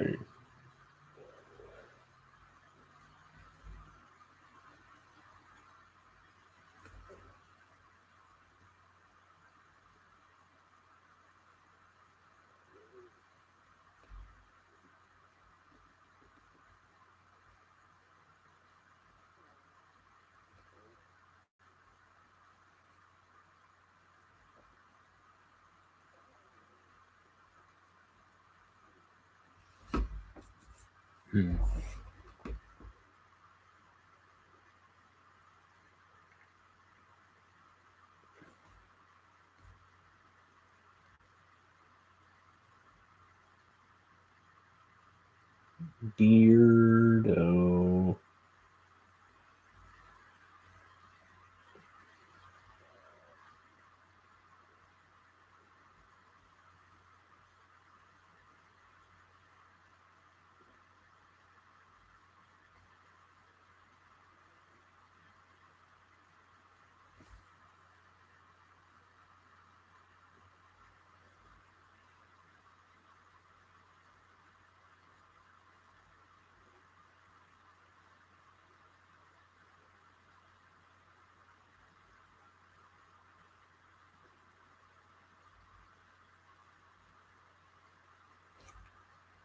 It's starting to get warm in here. I've got my heater on because I'm colder than my roommates ever are.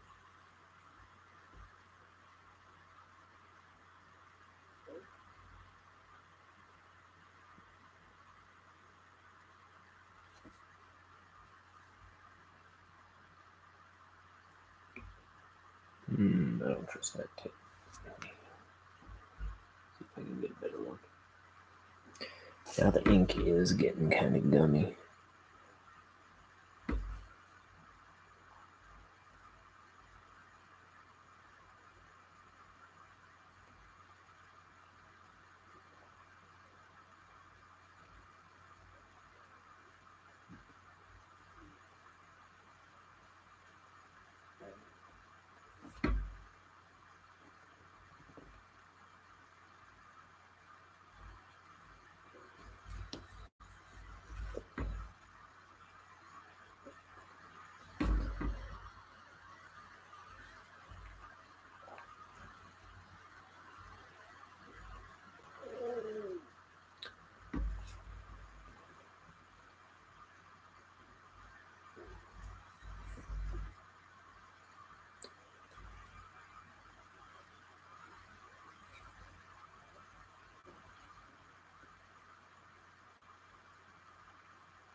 Okay.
pour a little more ink in a second.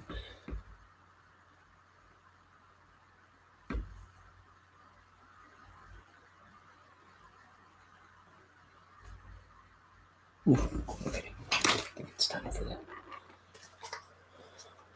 Just a teensy piece.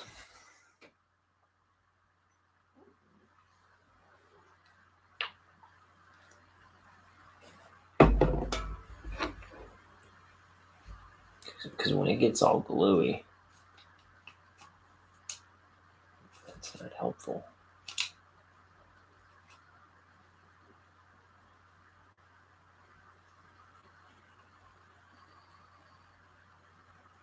Okay.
Hey there. Somebody's in here. I'm just inking. Oh, they're gone. Oh, it's cat. Hi there.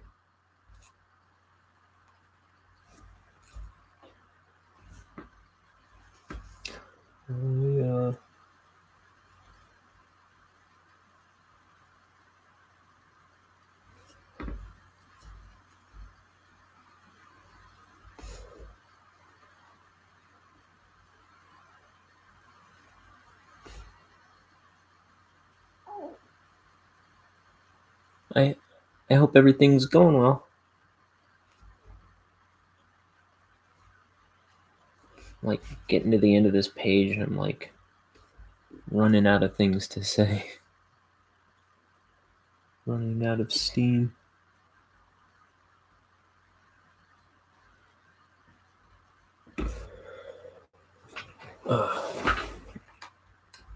What's new?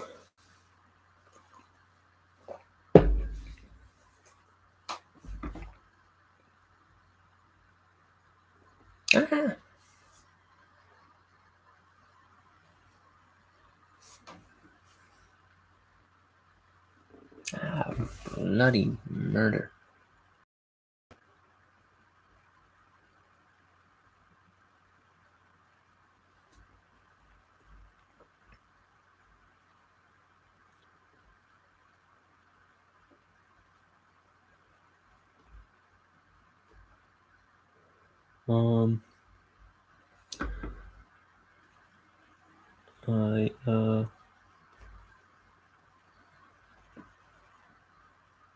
I've got nothing to say.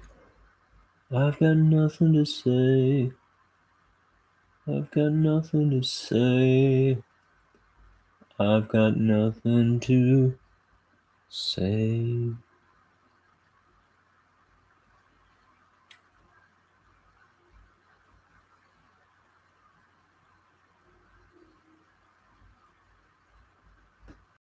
The thumbnail. Oh yeah. That's the skeleton. That was something I made up for a song that my roommate wrote that your husband put together. I gotta get my hands on that track, and we could play the Ballad of Black Hat Bart. There's like an idea for a cartoon we were trying to make, and that skeleton was gonna be like sitting around a campfire with a guitar. He was gonna be like, "Let me tell you the story of a man who wore a black hat," or something like that.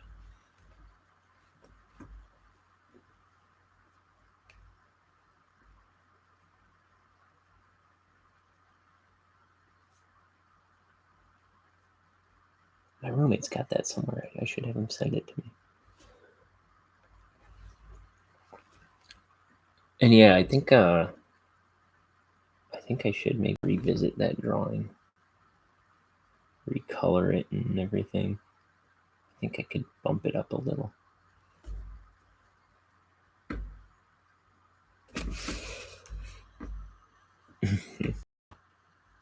I think I'm in that video going, yeah.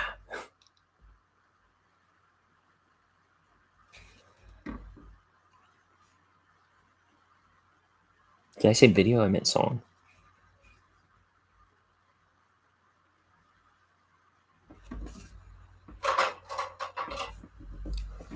There, I turned off the heater in my room. I should have the track. I'm on it. Yeah. I don't know why I don't have it. I don't know why I didn't get it ages ago, but I can get it from Tyler one of these days. I'll play it on the show. I forgot all about it. I didn't even think of that when I made that character the thumbnail.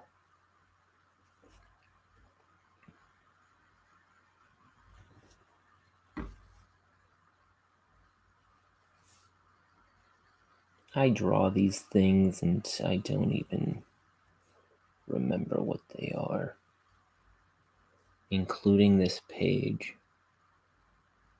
What am I doing here? Is this some kind of a restaurant menu?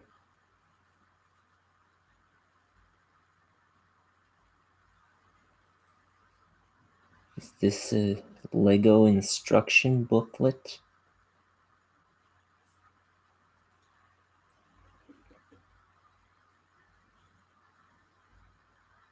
Is this a map of Indiana I'm drawing?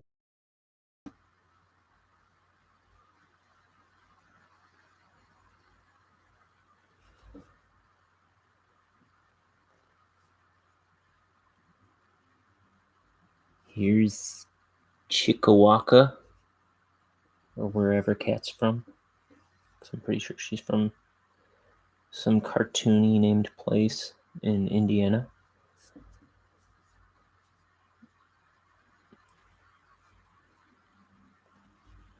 Which I have dubbed the Graveyard State.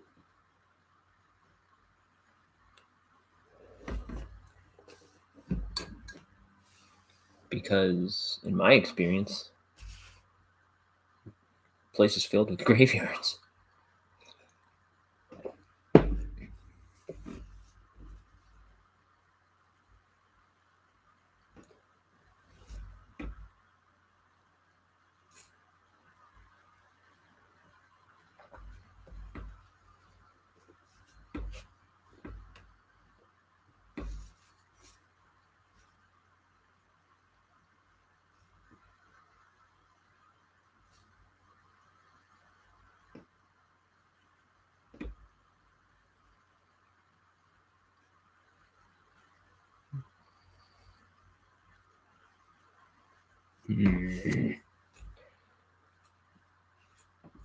This brush is getting all feisty with me. I mean, it's been feisty this whole dang stream. Yesterday I did the better part of 2 pages, and it didn't give me any trouble the whole time.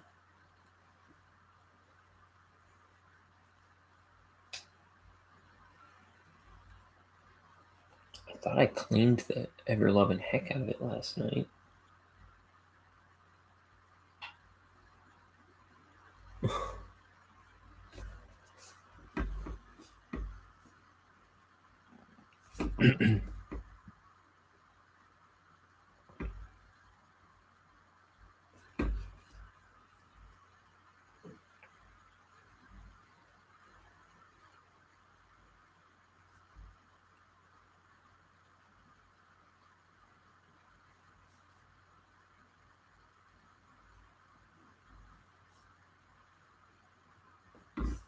Man, it got all gloomy out. I don't think it was like that earlier. I think that's thunder I'm hearing.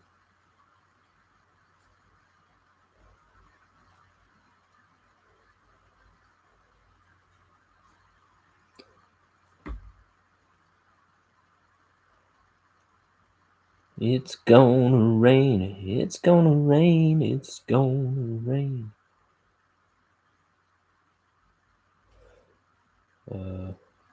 However that song goes.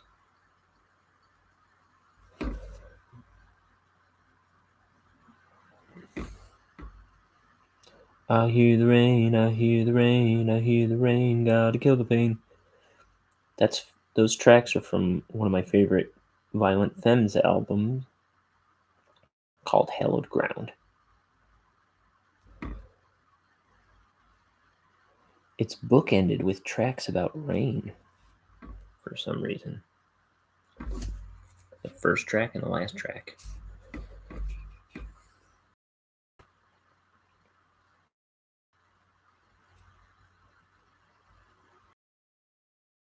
Come to think of it, every single track on that album has rain in the title. No, that's not true.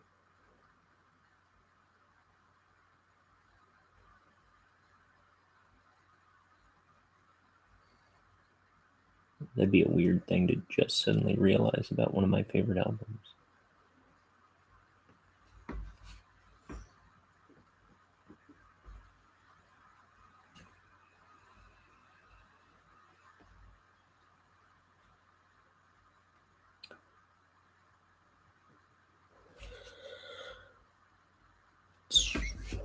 We're drawing. We're not talking much, but we're drawing.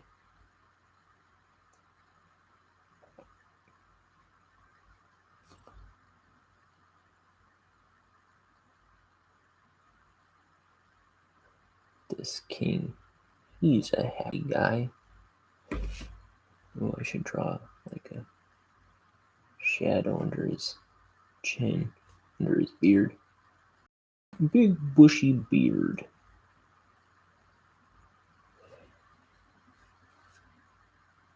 There. That'll shut him up. Throw some shadow under his arms here too. Maybe under his fingers.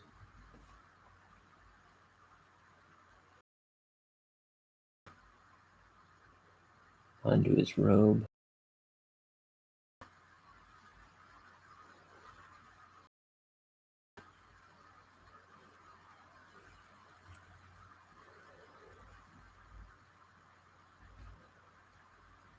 Yeah.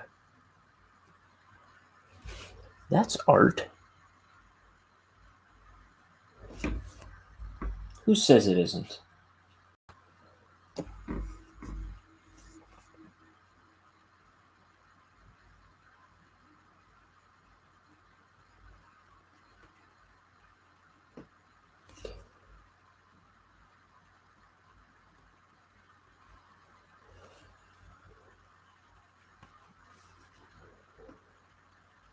Does the singing skeleton have a name? I don't think he does.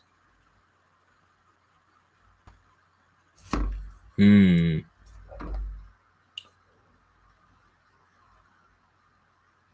don't know. I'd have to look in my the notebook that I originally drew him in.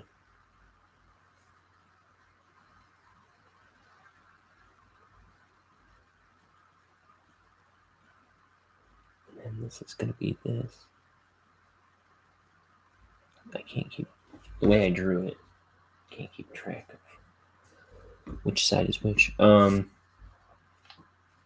If I had to name him, I'd name him in this moment. I'd name him. I don't know. Scramble Jack. That's not a great name. I like it, but not for that character. Scramble Jack. I might use that for something someday. I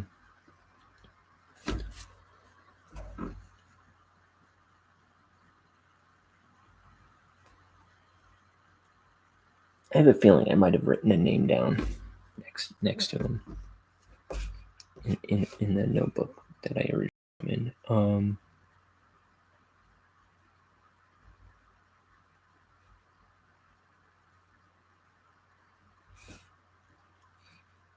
What was I gonna say?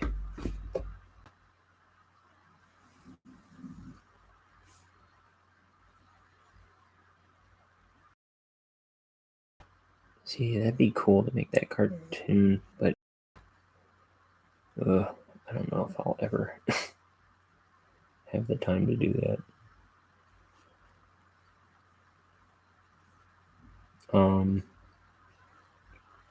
It would be awesome if I had other animator friends who could help me animate projects. And you'd think I'd have some, having gone to animation school.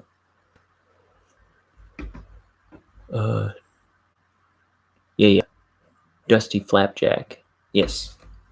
That's a good one. Dusty Flapjack is a really good name for that character.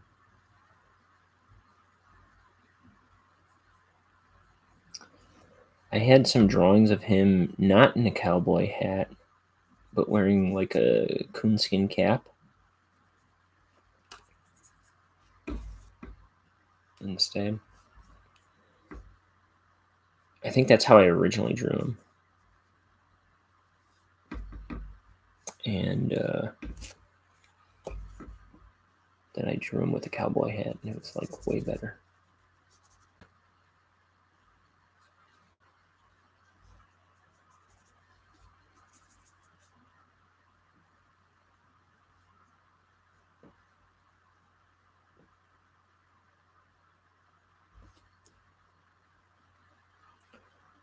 So on the show, the stream I did yesterday, there's a 3-hour stream, or maybe a 4-hour stream that I did yesterday, where I was like, I don't know what to talk about anymore. So I FaceTimed my brother and just put the phone on my desk next to the page, and just kind of forced him to be on the show. It's like, you're on. And he stuck on with me for like 3 hours.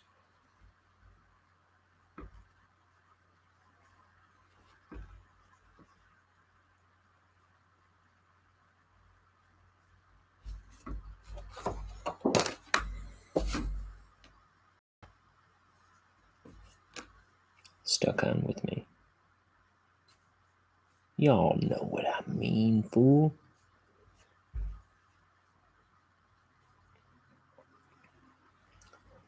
What are you up to today? Something nice?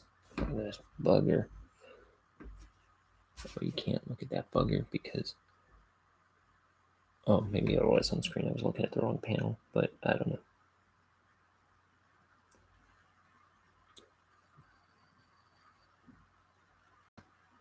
Yeah. I wish I knew celebrities.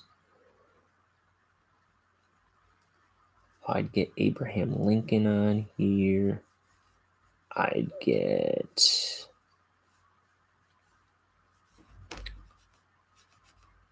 Oh man, I almost made myself sad by naming somebody who died recently.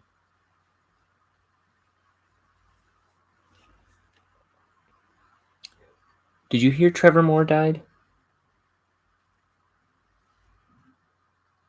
I don't know. I don't know if you watched Whitest Kids You Know.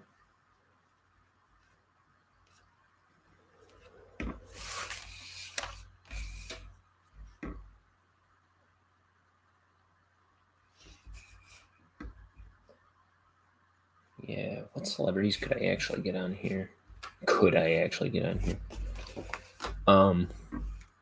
I just mean non-dead people.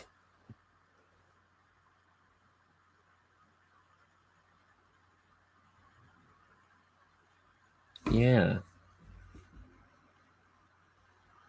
It was like some accident is all I've heard. That was like maybe a month ago.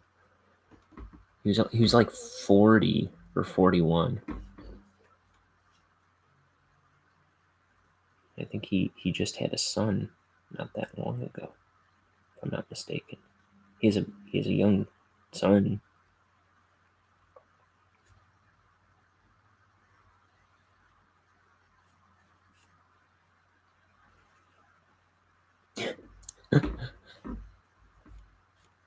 She says he's off scaring babies in heaven now.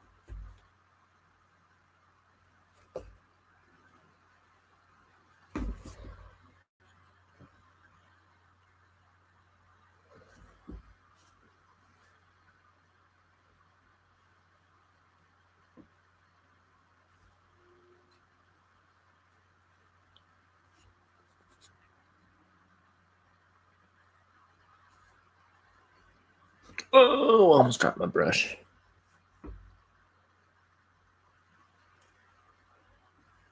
When I got to the end of the second page yesterday, I was just like sticking my hand in ink all over the place and getting ink all over the dang page. It kept happening.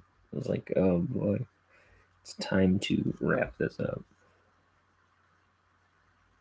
It happened like 3 or 4 times.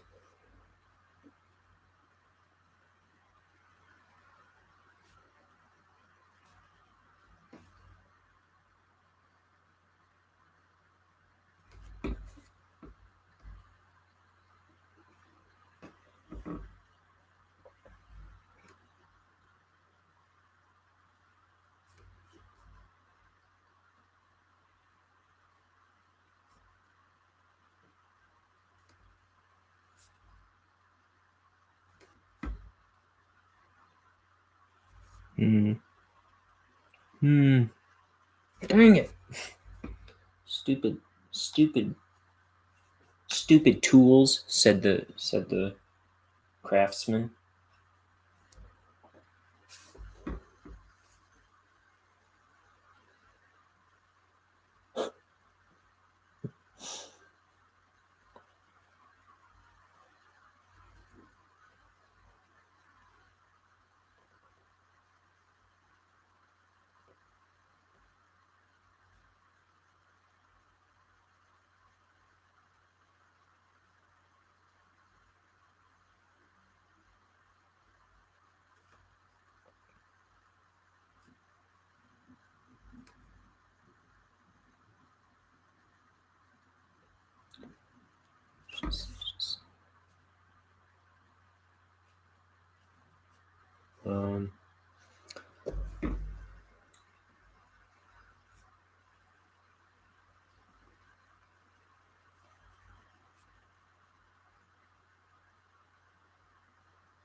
Fine.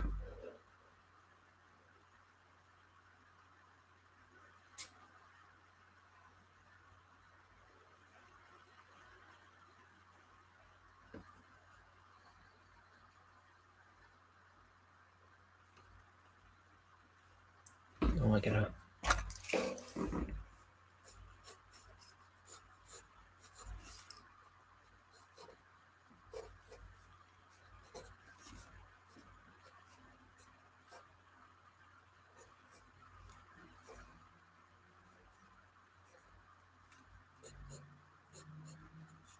I made some slight changes to his costume.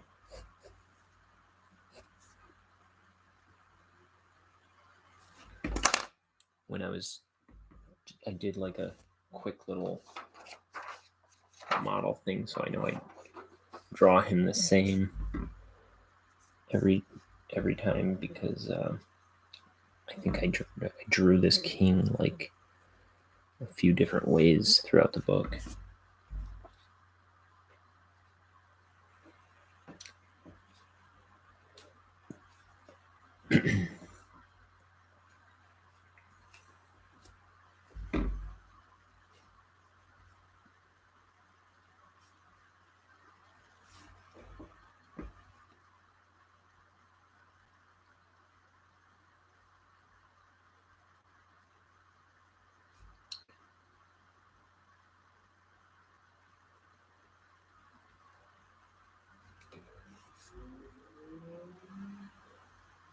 What time is it? 1:30. I was going to try and finish this before 2, and I think I just might.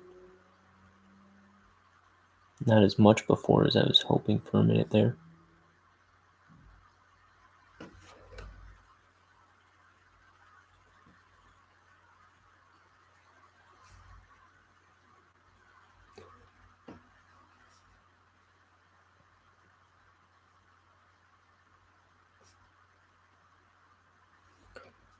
So this is the king of planet Montana.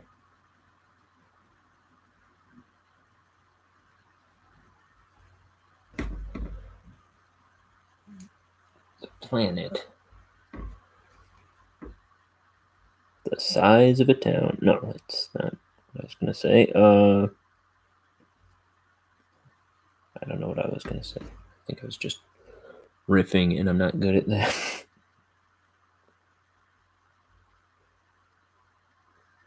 But it was originally called Planet Montana before I knew there was this king, before I knew anything about the planet. I named it Planet Montana because there's this character, Billy TV, who's a little alien guy that is in this book later. And when I designed him, I gave him a t-shirt that says Butte on it, because I've given a couple characters shirts that say Butte on it, Butte, like Butte, Montana. And I thought it was funny for an alien to wear it, because it's like he's out of town. He's from out of town, is the kind of joke there. And then when I was trying to come up with a name for whatever planet he was from, that was the first thing I thought, Planet Montana. And when I was writing this book, I was like, well, I kind of want to make up a reason why he's wearing a shirt that said Butte on it, because he's not from like our Montana. So I kind of wrote a reason into this story, and I'm pretty happy with it.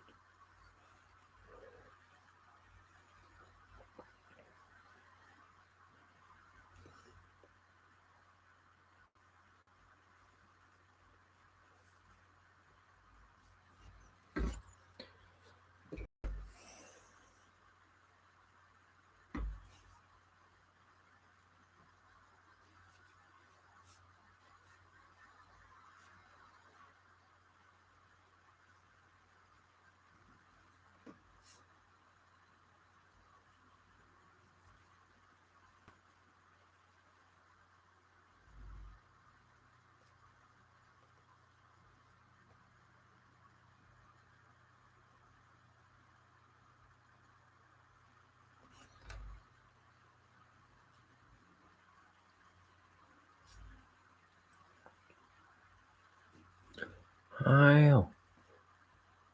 My hand.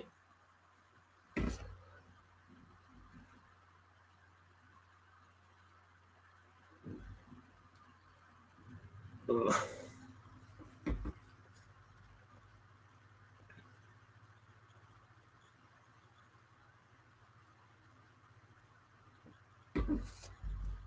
How's the pool working out for you? Have you been in that a lot lately? I'm just thinking about your pool because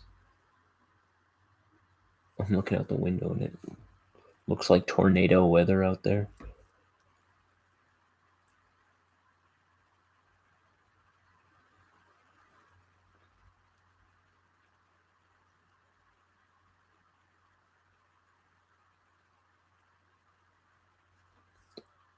Can't swim when the air is too smoky to be outside. Oh yeah. There's that going on.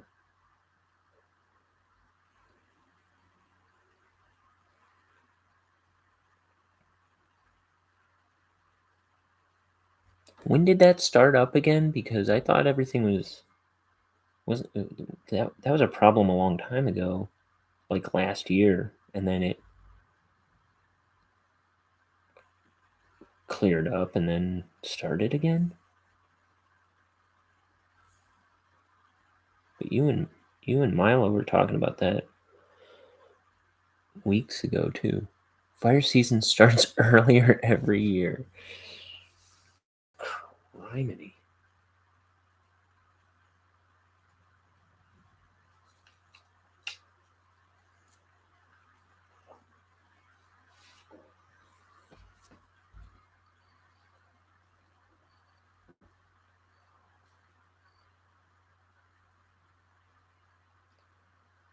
I hear a sad little cat. Global warming.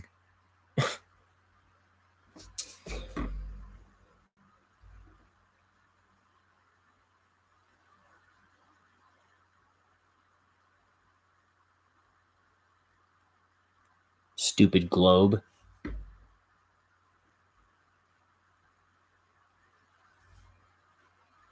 Doesn't even know how to take care of itself.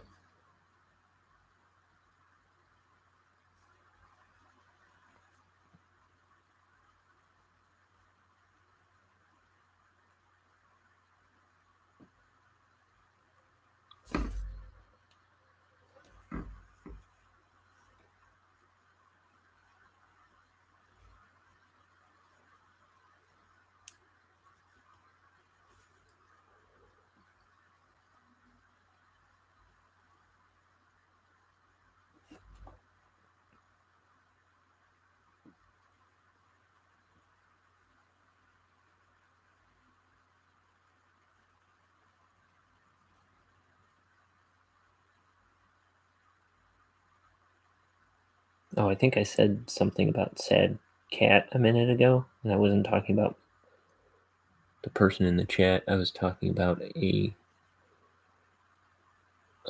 whining, meowing feline. There's a feline present here. Barely got any rains during the rainy season.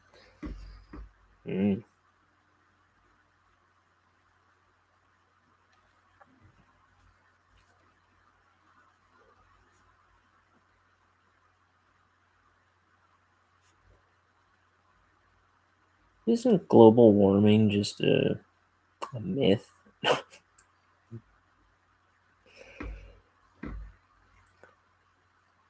Isn't it something scientists cooked up just to trick us?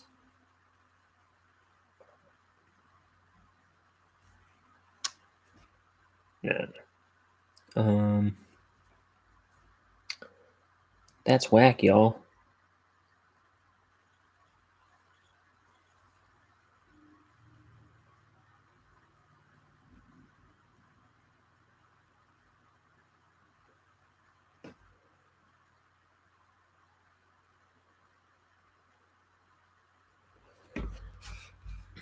I am so sick of scientists trying to trick me.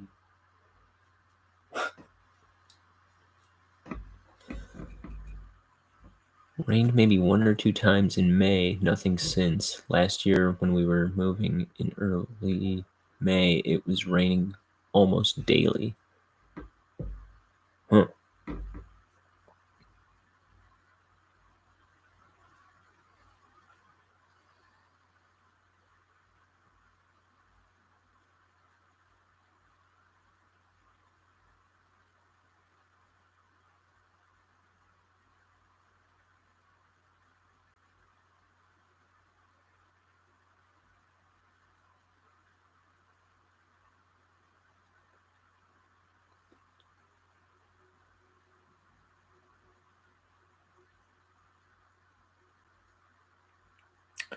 Goodbye, garden.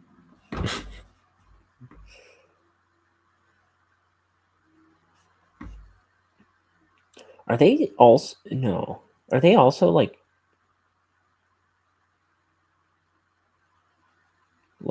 um can't you not use a lot of your water or something like that? Is that a thing? You can't run the hose too much or something? It's like really regulated, or am I confusing something?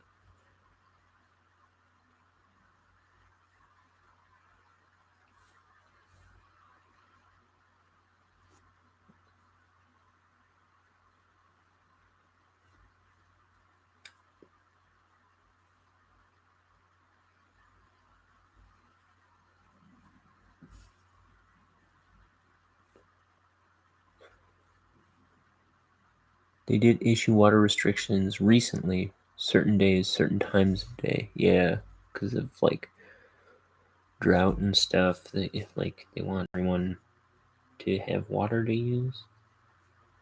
I think is the idea.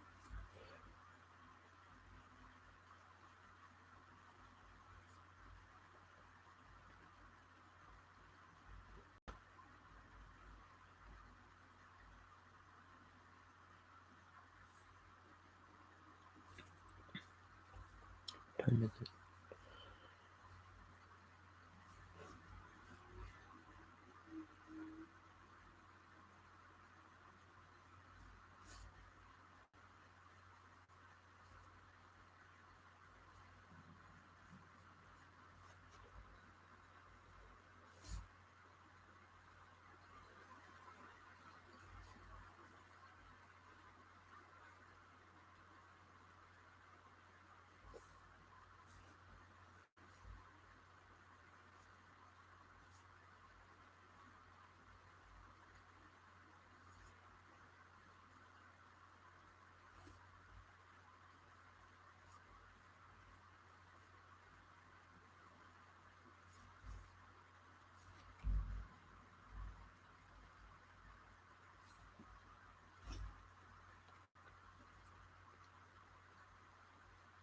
Hey, Kat, what's your favorite movie? Kind of out of left field, but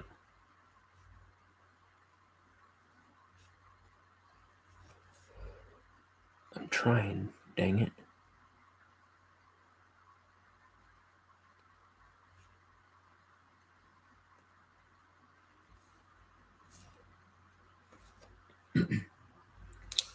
Terminator 2 Judgment Day.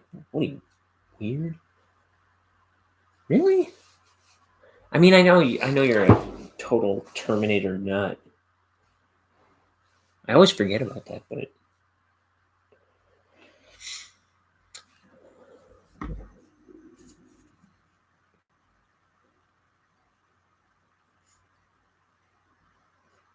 so I mean, I remember kind of liking that movie as a kid, but I almost can't see myself going back and watching it.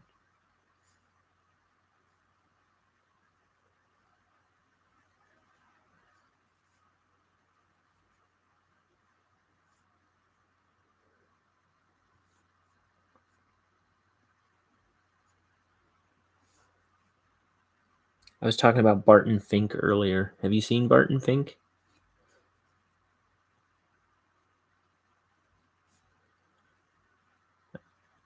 Oh yeah, Royal Tenenbaums. That's also Coen Brothers, isn't it? No, never mind. That's Wes Anderson.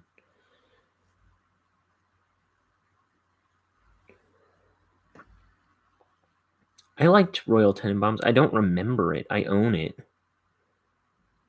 My sister bought it for me years ago, and I remember liking it. I don't remember what it's about at all. I don't think. Did not see any Terminator movies until my mid-20s, so maybe less time to get sick of it. There's a ton of Terminator content though, right now. Like there's been shows and like secret movies or something. I don't know what Barton Fink is. Is that what you said? Yes, Barton Fink. It's a Coen Brothers movie, I think from the 90s, like 98 or something. Um Starring John Turturro and John Goodman. Steve Buscemi's in it for a moment or two. Um I was saying I haven't watched it in a bit, so I'm a little fuzzy on. Like, I think I want to watch it again and maybe do like a review, but it's like this. I haven't seen Raising Arizona, but I hear that's really good.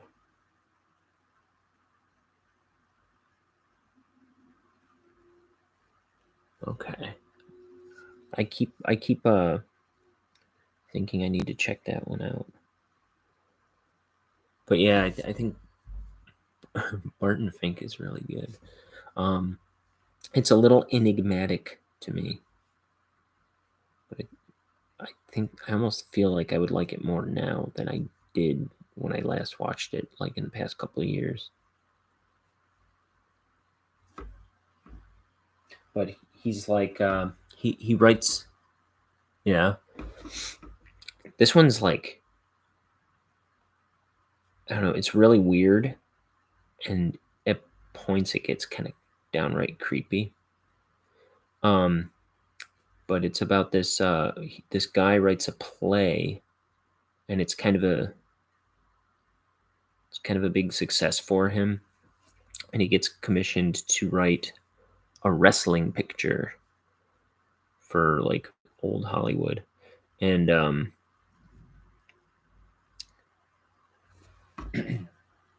and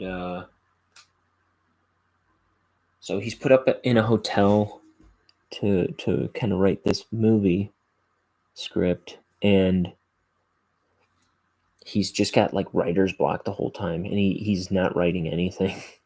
And John Goodman is this like overbearing, friendly guy in the neighboring uh, hotel room, and he keeps kind of coming over and yakking to Barton Fink, and he's just this big, lovable oaf. And but Barton Fink is kind of not too like he kind of brushes him off and stuff, and he he's like Barton Fink's going on about how he's trying to write a script for the common man or whatever, and then Charlie Meadows kind of is like totally the common man, and he keeps kind of saying over and over throughout the movie, like, I could tell you some stories, and the whole time Barton Fink's just kind of like oblivious and not interested in anything he has to say. Where really, like, he could stand to listen to him and have something to go off of for his script. And it just kind of seems like like it's, I don't know. I almost feel like I can't even talk about it more without messing up. But yeah, I think I should watch that again and see if I can muster a proper review. But it's a good movie.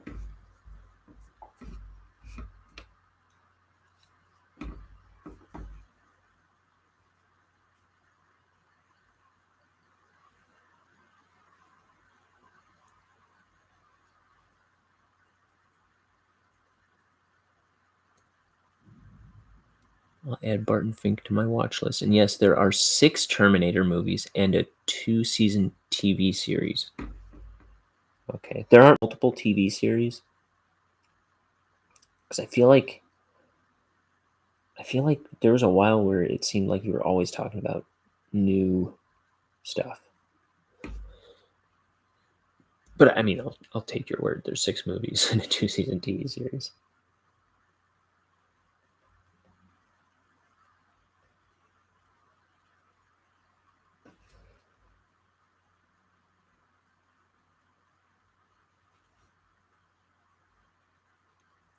Yeah, that seems so weird to me. I mean, I just feel like I just always remember there being the 2 movies.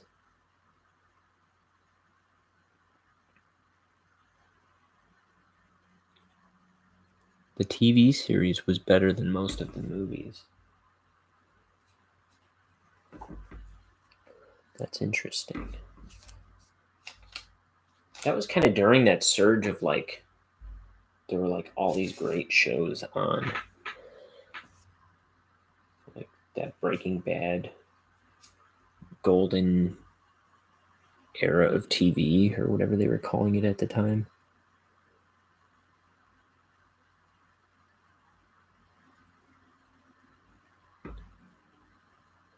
I think.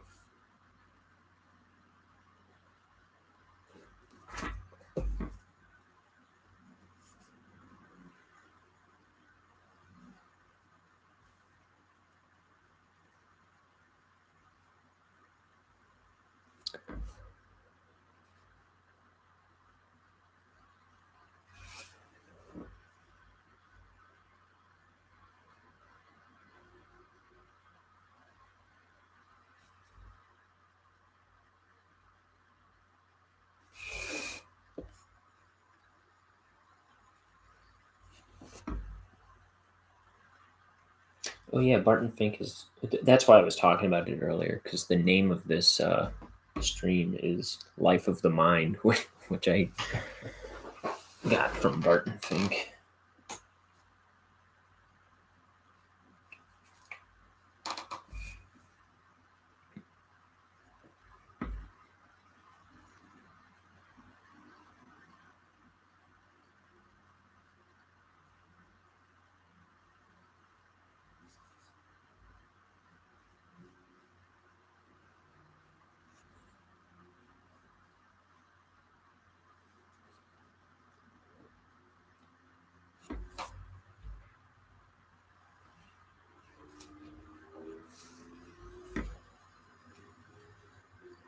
Yeah, so I think that's what I need to watch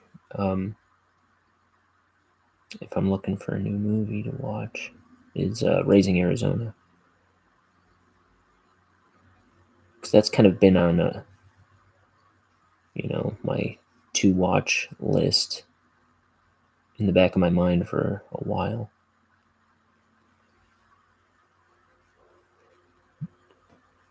And when you say it's ridiculous, is it like in a good way? I assume. Did Chris like it? You might have said no.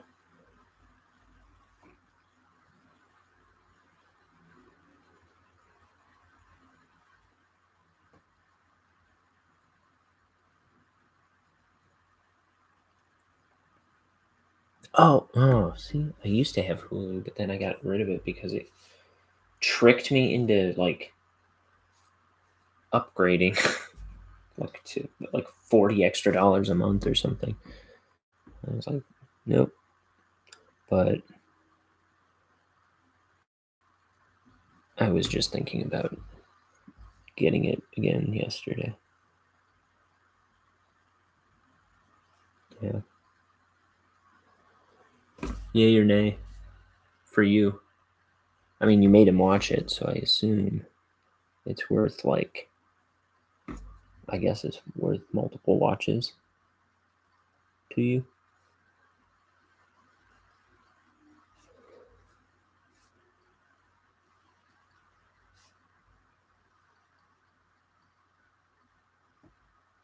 It's just goofy. A lot of criminals making stupid decisions.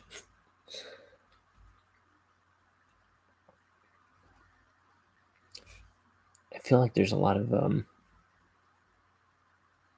stupid people in Coen Brothers movies. Like, I wouldn't say Barton Fink is stupid. I don't think I'd say anybody is necessarily stupid in Barton Fink, but he's just very full of himself, and you know, Burn After Reading is just full of stupid people. That's kind of like, it's kind of like what do you call it? Uh,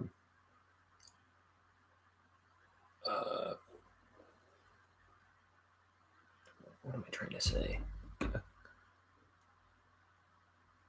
A comedy of failures or something. I forget what the phrase is. I'm pretty sure there's a way to sum it up. That a comedy of error, I think, is right.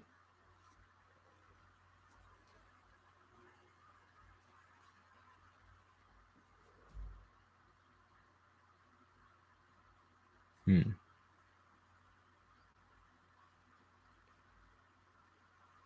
Yeah, because I don't even know anything about it. I think there's something to do with space in it.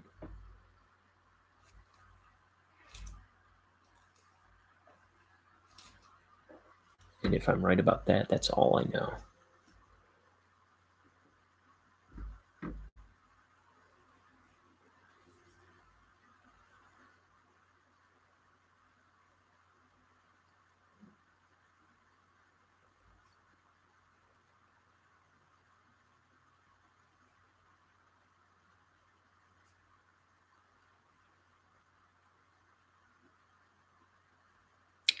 Raising Arizona is about stealing a baby.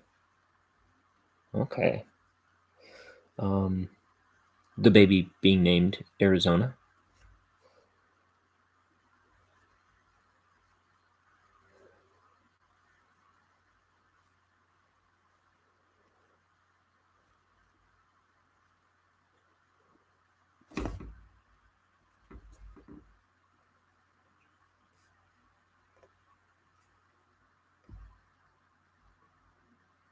Oh, I like Raising Arizona better than Burn After Reading. Okay.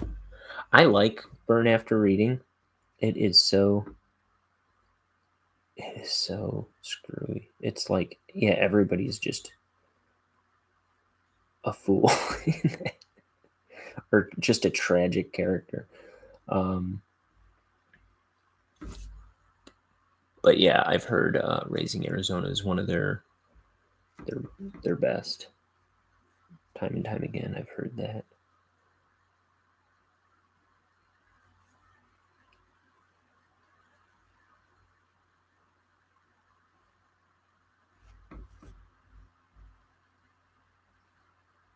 I think Burn After Reading was the first thing I saw of theirs, and I had never heard of it. But then, but I was like, oh, I've heard of the Coen Brothers. I should check out more stuff by them. And I watched Fargo right after that, I believe, and then Barton Fink. And the next one I watched was like, it didn't even feel like it was like in the same from the same planet as the rest of those. It was called the Gambit, I think, and I don't remember that at all.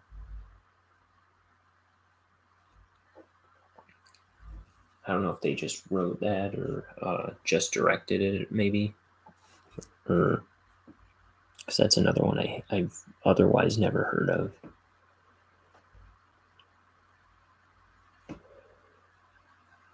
I think Cameron Diaz was in it.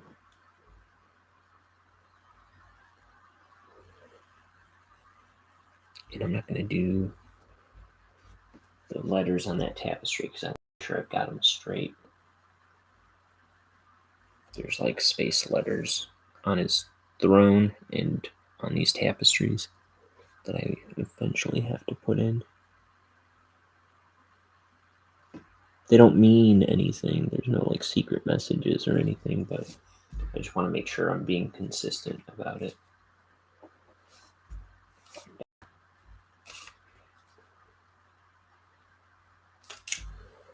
I don't think I'm going to get the point I need for this last couple of details, so I'm just going to... oh, I'm like way off.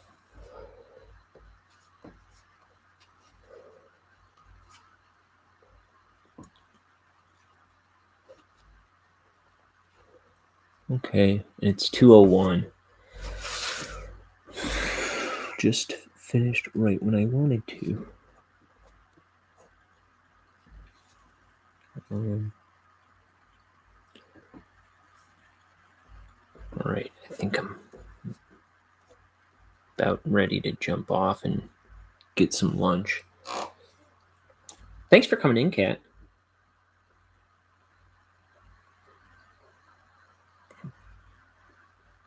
Got any good plans for the day?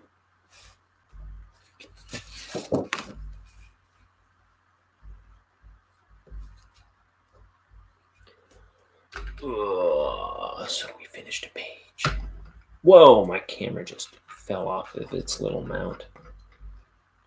Speaking of a comedy of errors.